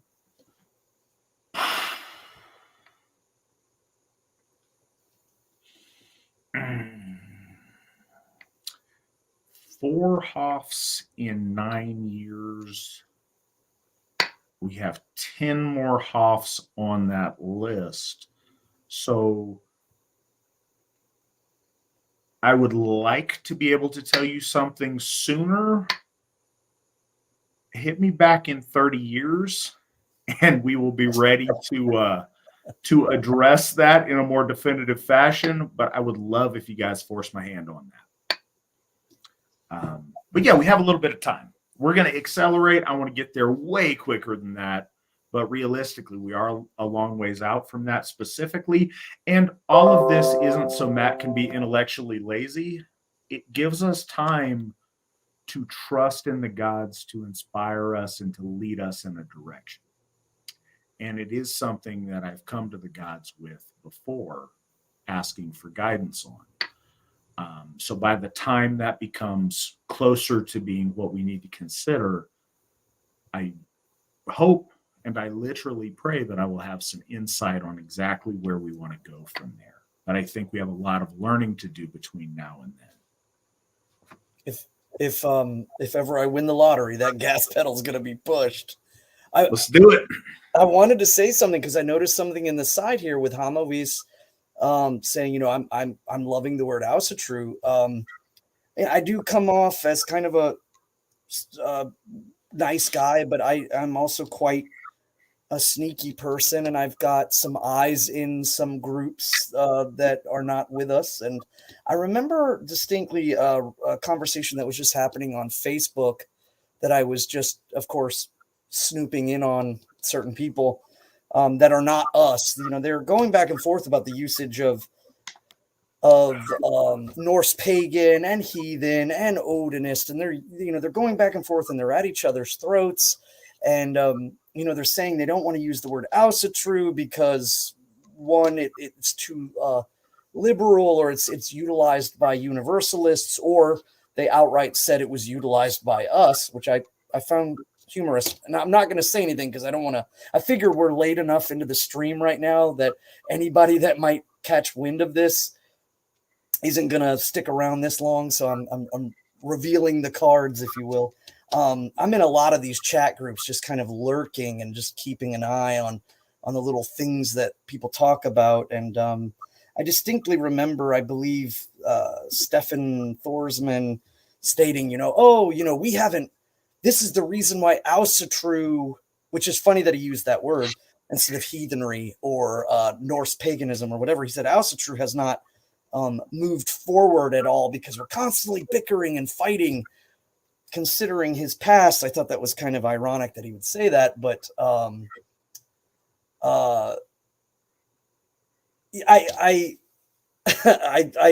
it kills me that they don't wish to acknowledge the fact that we have 4 Hoffs to our holy gods, and we've got 2 in the queue waiting, and we're building forward. They're just so busy at each other's throats going over, again, the negative, like Al-Sirargodi said. They're building on the negative. They're constantly going, and the Asatru Folk Assembly, real Asatru, is saying, this is what we have. This is what we're building. This is what we're going forth on.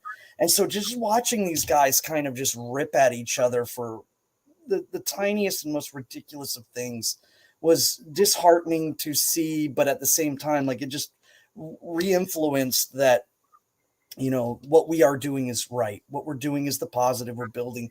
We, you know, Asatru to them has gone nowhere. Asatru to them is biting at each other's throats like dogs in the bushes. But Asatru for us is, we have Hoffs and we are building more. And, you know, who knows where we'll stop at. I think it's truly beautiful. And I just noticed it when you had said, you know, like the preference of Asatru versus heathen, the idea of the nomenclature of the gods, and giving them positive, giving them the beloved friends or the beloved ones of the gods, and the heavenly wardens. These are done out of respect, because I think the AFA ultimately works from the light, from the positive. And so, you know, sneaking around for me is just kind of to keep an eye on people and have my little nose and fingers in everyone's pies. But the reality is that they're still in the delusional darkness at each other's throats and kind of doing these things. And it's telling everyone, come home, come to the AFA, join the winning, join the flag bearing, the Hoff building side, and leave all that negative. And then ultimately too, you have an open door to the Al-Sirargodi, to anyone, to be able to ask questions and talk to people. We're not hiding things. Speaking of the open door, Nicholas, would you post the email address if you have questions you want answered by either Svan or myself or any of our amazing guests on Victory Never Sleeps? For those of you listening and not consuming this in a visual format, vns@runestone.org. Or you could ask, like, some people could probably ask questions in other places, and I might actually see it. If you're not paying attention, I'm lurking.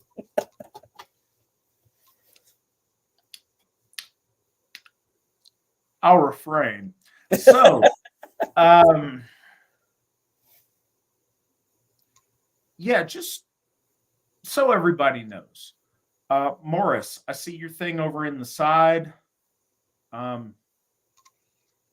I don't know your situation. You say you're, you know, not a particularly religious person, but if you had a religious wife and kids, you'd want to default to AFA first. Thank you for that. I appreciate that. I don't know if you have a irreligious wife and kids, so that's not a thing, or if you are perhaps unmarried and that may be in your future. If it is, I hope that you do have a religious wife and kids that come to us. And, you know, if you are ever interested, I'm really glad you're on the podcast listening. If you ever have any questions, or, you know, I think that may mean different things to different people, but it's our mission to bring all our folk home. And I just want to put the invite out. If there's reasons that you don't join the AFA, but that you would, you know, are open to or contemplating it, please do reach out. I'd love to talk to you about that. If not, enjoy the program, and I'm glad that you're here. I want everybody to know that too. So I've tried to get better at working the algorithms on stuff. Our Twitter reach has gotten bigger than it was, which is cool. We got a good following on here. If everyone who followed us on Twitter, it's at like 5,500 right now. That's amazing. If all those people would join the AFA, we would be so much stronger and so much closer to what we want to achieve. But hopefully they will over time. But I want everybody to know have friends, family, anybody who's interested come on here. You don't have to be Asatru to be in the audience of the program or to ask questions. In life, we send out ripples with our coworkers, with our family, with our friends. There may be a lot of people that don't want to join or whatever, that may have friends that do, or may have people who their life touches that should be here. So, absolutely anybody that wants to be on here and ask questions or just, participate in what we're doing, please feel really free to and share this. And, sometimes we get people on here who are members of the AFA that are really defensive of me and of us. And I love them and I appreciate that so much. But so you know where I'm coming from.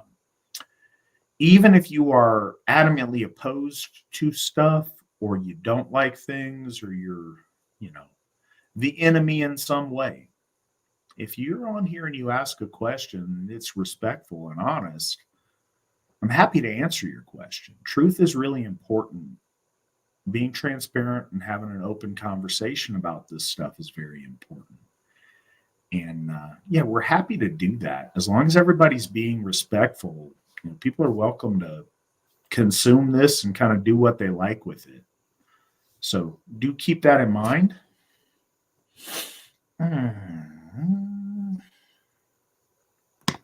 Sorry.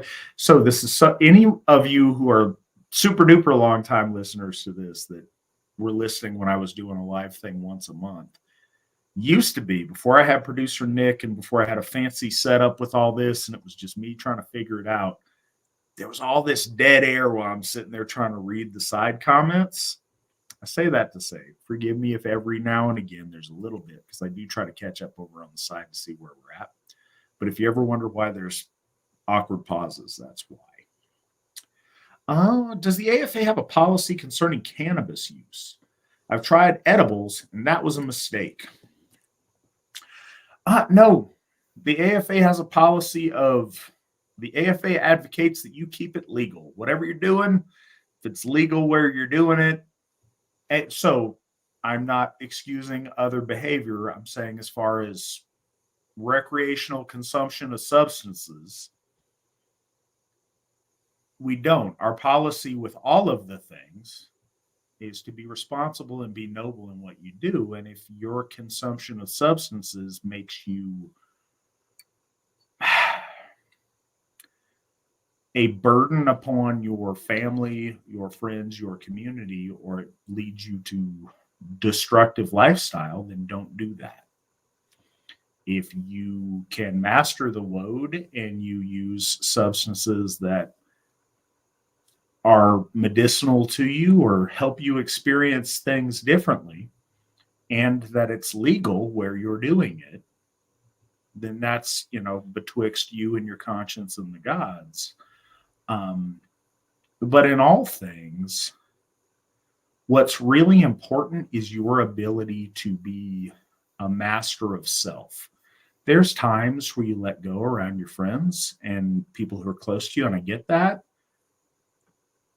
But there's levels to that. I think we all know, some people can handle a variety of things that they do, be it alcohol, be it marijuana, be it, anything else that are negative and have a negative effect on themselves, their family, and their standing amongst their peers who judge them. Be aware of that and act accordingly. Part of the obligation of being an Aryan, which means being noble, is having the ability to make choices for yourself in your life and to celebrate the success of those choices or to suffer from the ill effects of those choices. And as a man, we have a heightened responsibility of inflicting those choices upon our families. Make sure that the choices that you make are a positive and not a negative. And I think that's the most the AFA really advises on that. Don't be one of those jerks that tries to blow pot smoke in kids' faces or in like your dog or your cat's face, that's nonsense, and somebody should punch you if you do that. But again, if it is legally inadvisable to punch someone who does that in your jurisdiction, refrain.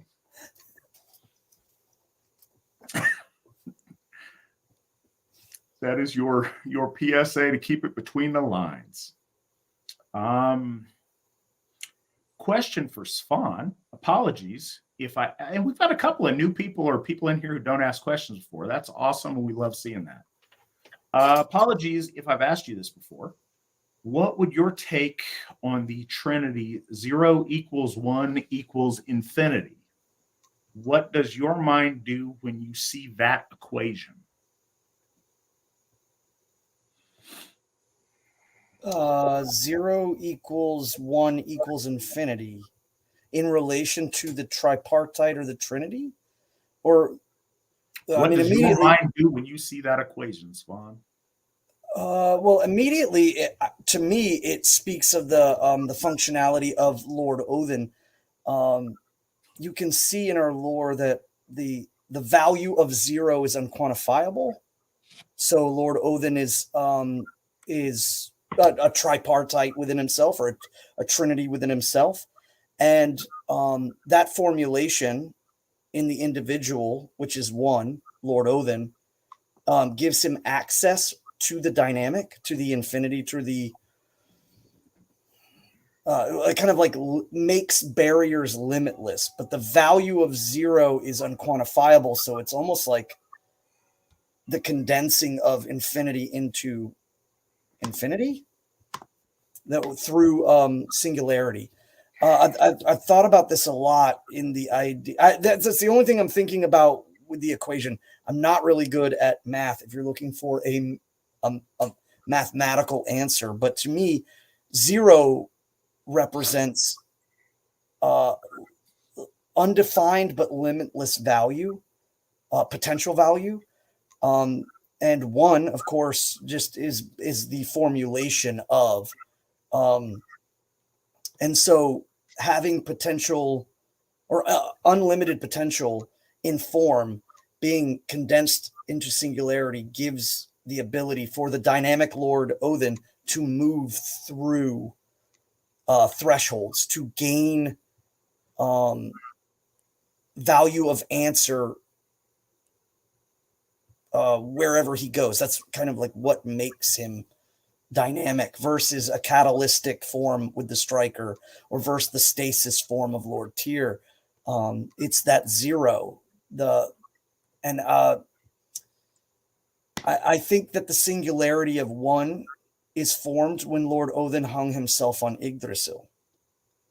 So there's like a convergence point between that which flows into the 1 and that which becomes infinite. Once he placed himself on Yggdrasil, he began to equate to all possibilities. 1 is the loneliest number. I hope that answers the question, because that's tough. I don't know if there's supposed to be a mathematical answer to that. But 2 can be as bad as 1. So the song says. I'm glad that question was directed to you, Svan, and not to me. Yeah, I'm really wondering if I hit the mark or not. It's you. You pulled out the razzle dazzle, and we appreciate that. So I want to. There's stuff happening in the chat room, which is cool. I want to mention 2 people first. So I threw out casually, man, if every member of the AFA were to donate $102 right now, we'd have the Hoff. We'd have New York's Hoff done and be moving on to Frey's Hoff, which is true. In response, Bill Sapp donated $105 to the New York's Hoff Fund, as did our very own producer, Nick Rice, who we love and appreciate so much. So thank you, gentlemen, very much, both of you. Thank you, guys. Much, much appreciated.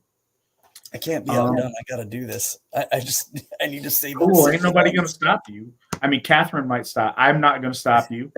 There may be other people in your house. Hey, it's late there. They may be in bed. You can do what you want. Well, and I donate plasma, so like getting that money and accruing it to just give it over, I think would be an easy way to kind of like, now I can count myself on the other side of the line. Something to know. Donating plasma is lucrative, but it's tricky if you are not hydrated. I went through quite a bit of plasma donation to get the initial money set up to get the down payment on Jord's Hoff.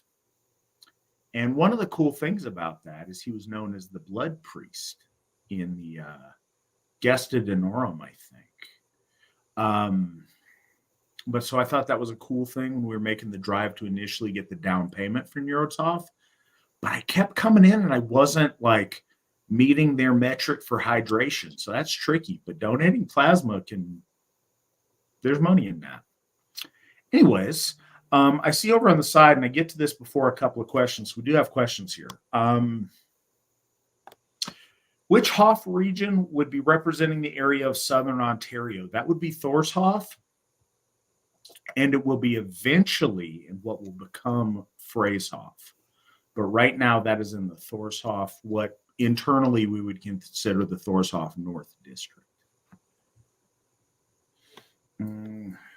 And Nick answered that on the side, but anybody else who was curious, that's where a big population center is for our Canadian brothers and sisters. So I figured we would mention that.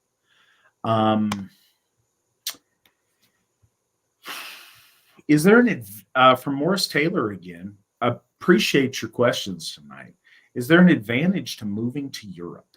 It seems the only quote unquote realistic embodiment of Asatru is right here in the USA with the AFA. Yes. Yes to the second part. No, there's not an advantage to going to Europe. Svan may have something different, but I'm going to throw this out here. It all depends on what you're talking about. As far as your ability to participate in active and thriving Asatru, no, there's not an advantage in going to Europe. We're the ones doing it. Our European brothers and sisters are not, or they're doing it at a very, very slow glacial progression. But we have members in Europe. We've got members in 14 countries, last I checked. We got members in the United Kingdom. We have members in Italy. We have members in Russia. We have members in Denmark, Norway, Sweden. I'm floating around here all silly when I have a map that tells me we've got a member in Germany as well, and we have a member in Finland, and we have a member in Ukraine. Counts as Italy, but we have a Maltese member as well. So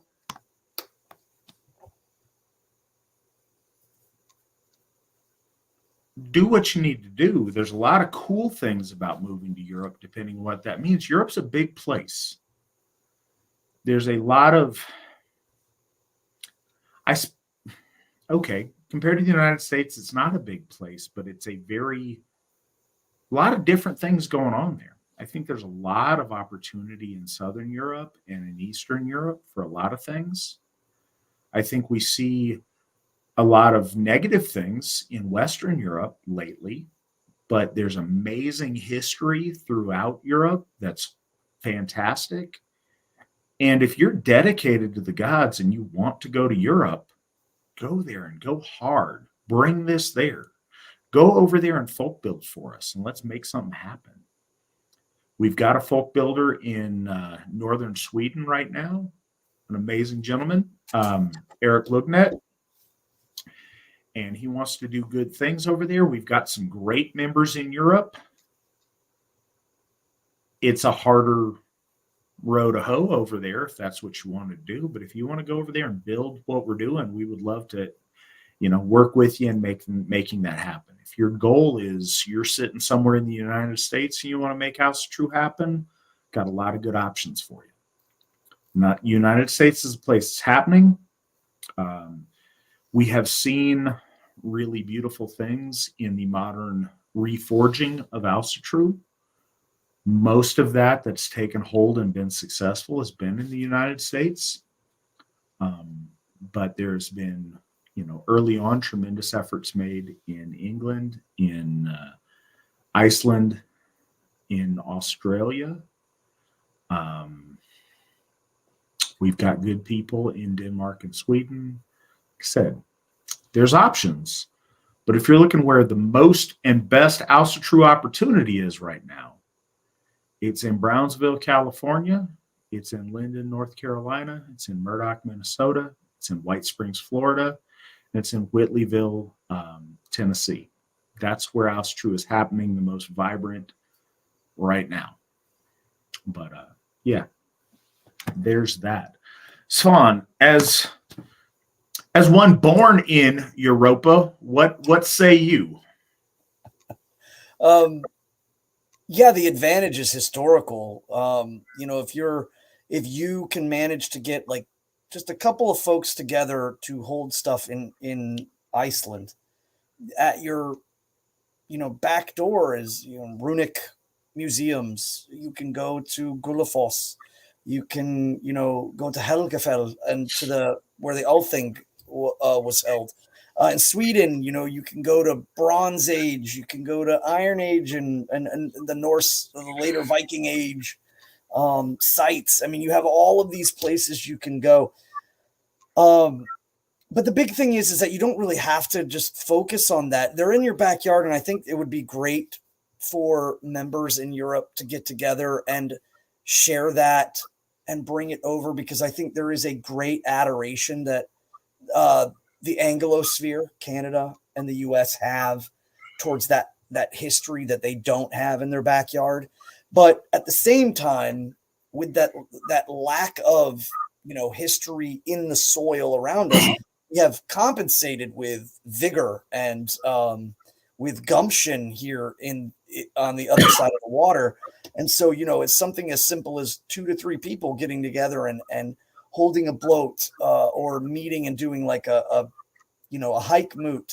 There's just so much more going on over here. And I think that the biggest problem in Europe is there's 2 things. It's governmental.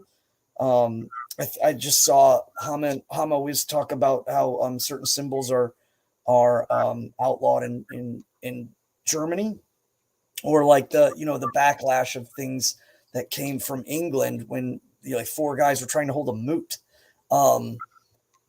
So the big thing is to not try to focus so much on that. It's to start small, but start with gusto. Find 3 or 4 like-minded folks, friends, go to places, hold the bloat, take pictures, send it over. We will place it everywhere because, again, we have that love for the history in your backyard that you have in Europe. That's that advantage. And then, you start bringing that gumption like we do over here.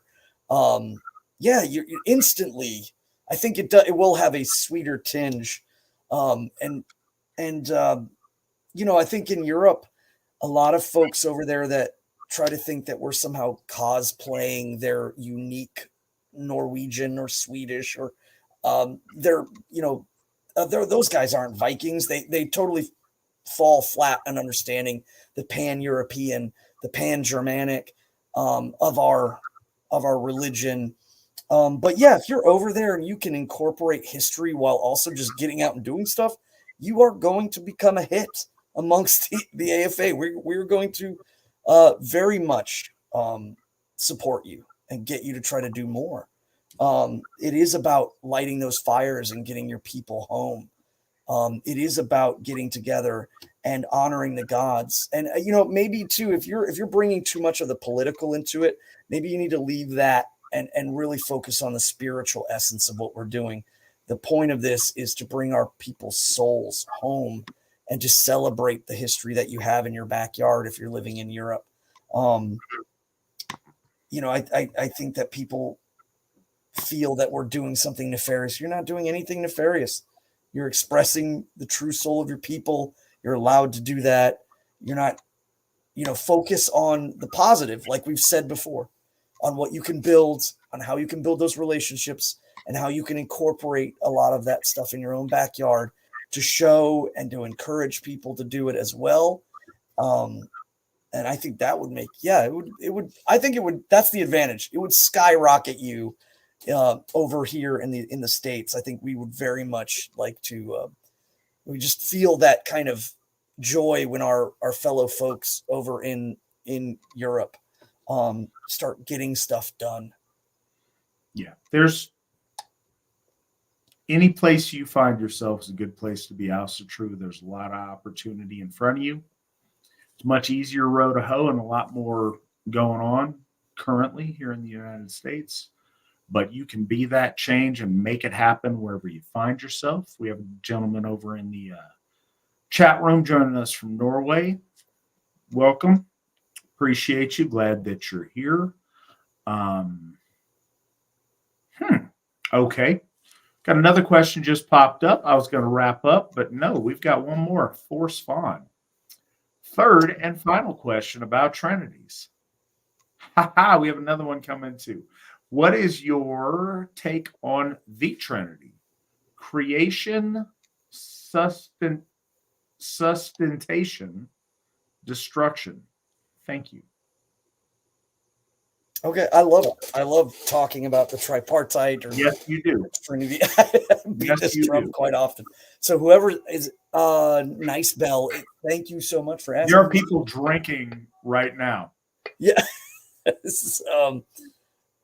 So the biggest thing is the difference between the Trinity. I would say the Trinity is, or I often say the tripartite within the tripartite.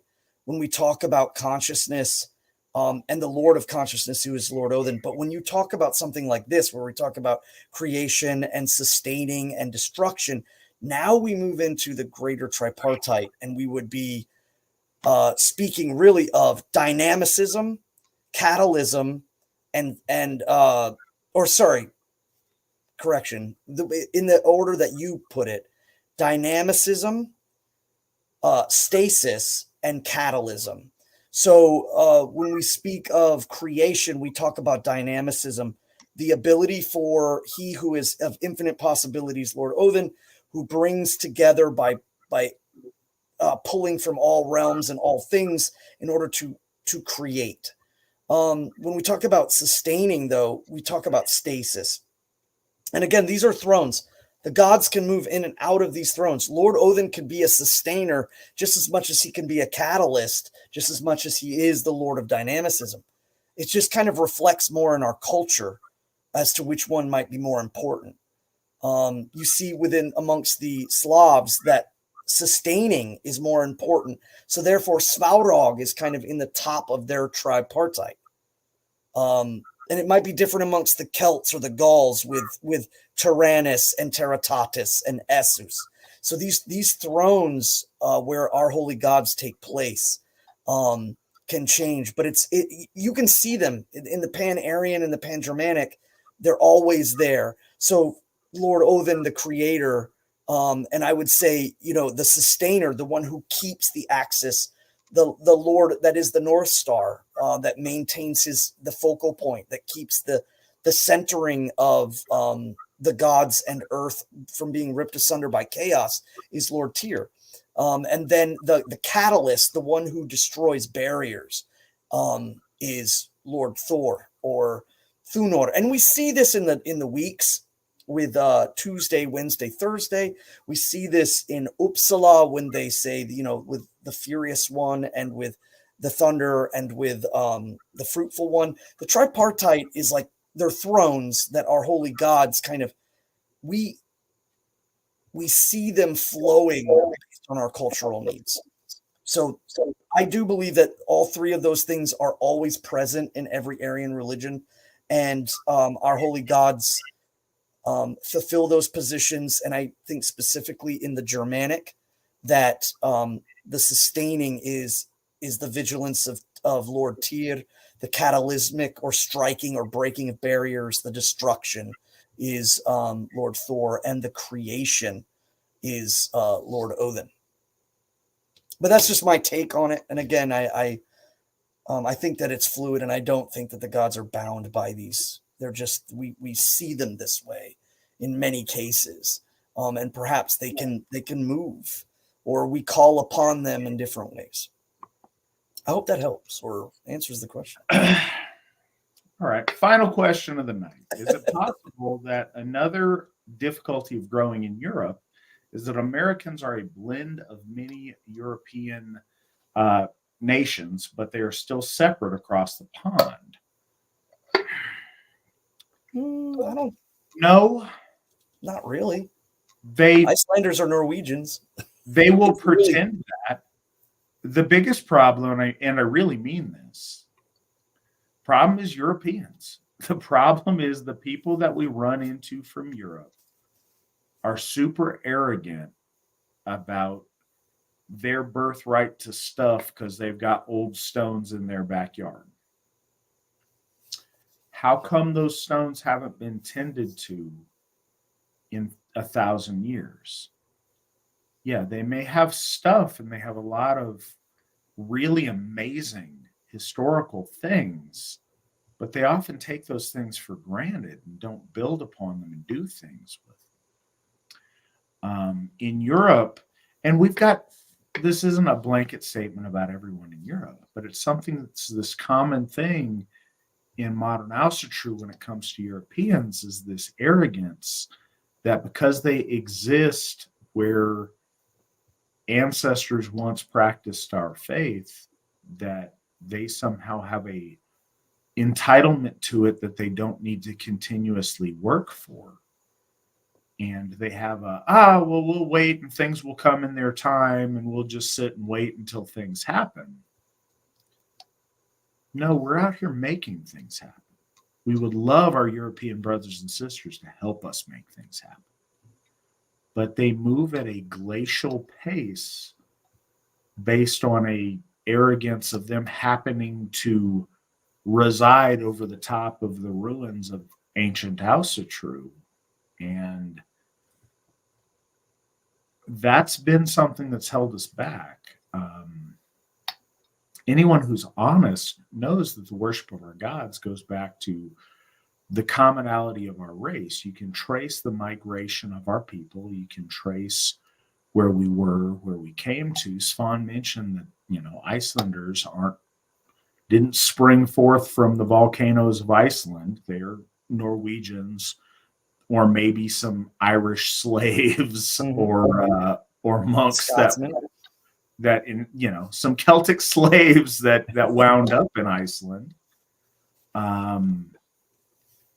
But Norwegians and Swedes and Danes are Germans that migrated from the steppe into Germany and then up into Scandinavia.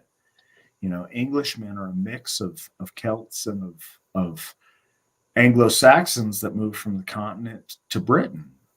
We know the migration of our people and that we come back to a similar root. And I understand it taking different form and different shape where you have a predominant culture somewhere else. No, the biggest thing that has held us back in Europe is European people being very slow to action and very appalled that Americans would tell them how to do something that's, their ancestral birthright. We are exactly as many generations removed from the active practice of Asatru as our European brothers are. We can go back exactly the same number of years, since our ancestors are the same who practiced Asatru. And by that same token, our ancestors are the same who forsook our gods and who abandoned their troth with the Aesir. We are exactly as far removed generationally. The fact that our ancestors went forth and conquered and explored and settled different lands, and theirs stayed in that area, I don't think is of great consequence in the scheme of things. And it shouldn't be a barrier to the growth of our faith in those places. Now, some places in Europe, the progressive agenda that has removed, or in some cases criminalized, traditional values is problematic, and that's real. But there's other portions of Europe where that doesn't hold a great effect, that we have tremendous potential in. Just take somebody with courage to go out and do, and that's hard to find wherever you are. But we would love to see more of that with our European brothers and sisters. As I said, we have some great ones over there doing the best they can where they're at. They need company. If you are in Europe, you should join. We would love to have you. We would love to help you be successful and grow in your area. But that's what we have this evening. Thank you so much for joining us, for your amazing questions, for your enthusiastic participation, for even just sitting there and listening to us talk all night. We appreciate you guys. I look forward to this every week. It's a pleasure to get to speak with you guys and to speak with one of my very best friends, Witan Svan. And Nick, even though he's silent, he's listening to all the stuff, and we appreciate the work that he puts in. I'm here. He's always there. He's always listening. Thank you guys. Look forward to talking to you guys next week. And Svan and I will be back the following week. I didn't look ahead, so I'm thinking it's the Voluspa, the little Voluspa. The little Voluspa. The wee Voluspa. Yeah, Voluspa Scama. Voluspa and Scama.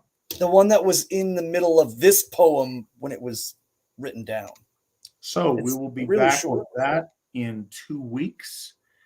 I will see you guys next week. Hopefully, I will see you guys also at the end of next week at Feast of the Iron Yar in South Dakota. If you can make it, we would love to see you there. But until next week, when I see you guys, hail the Iseer, hail the folk, hail the AFA, and remember, victory never sleeps. Bless. Silent bless.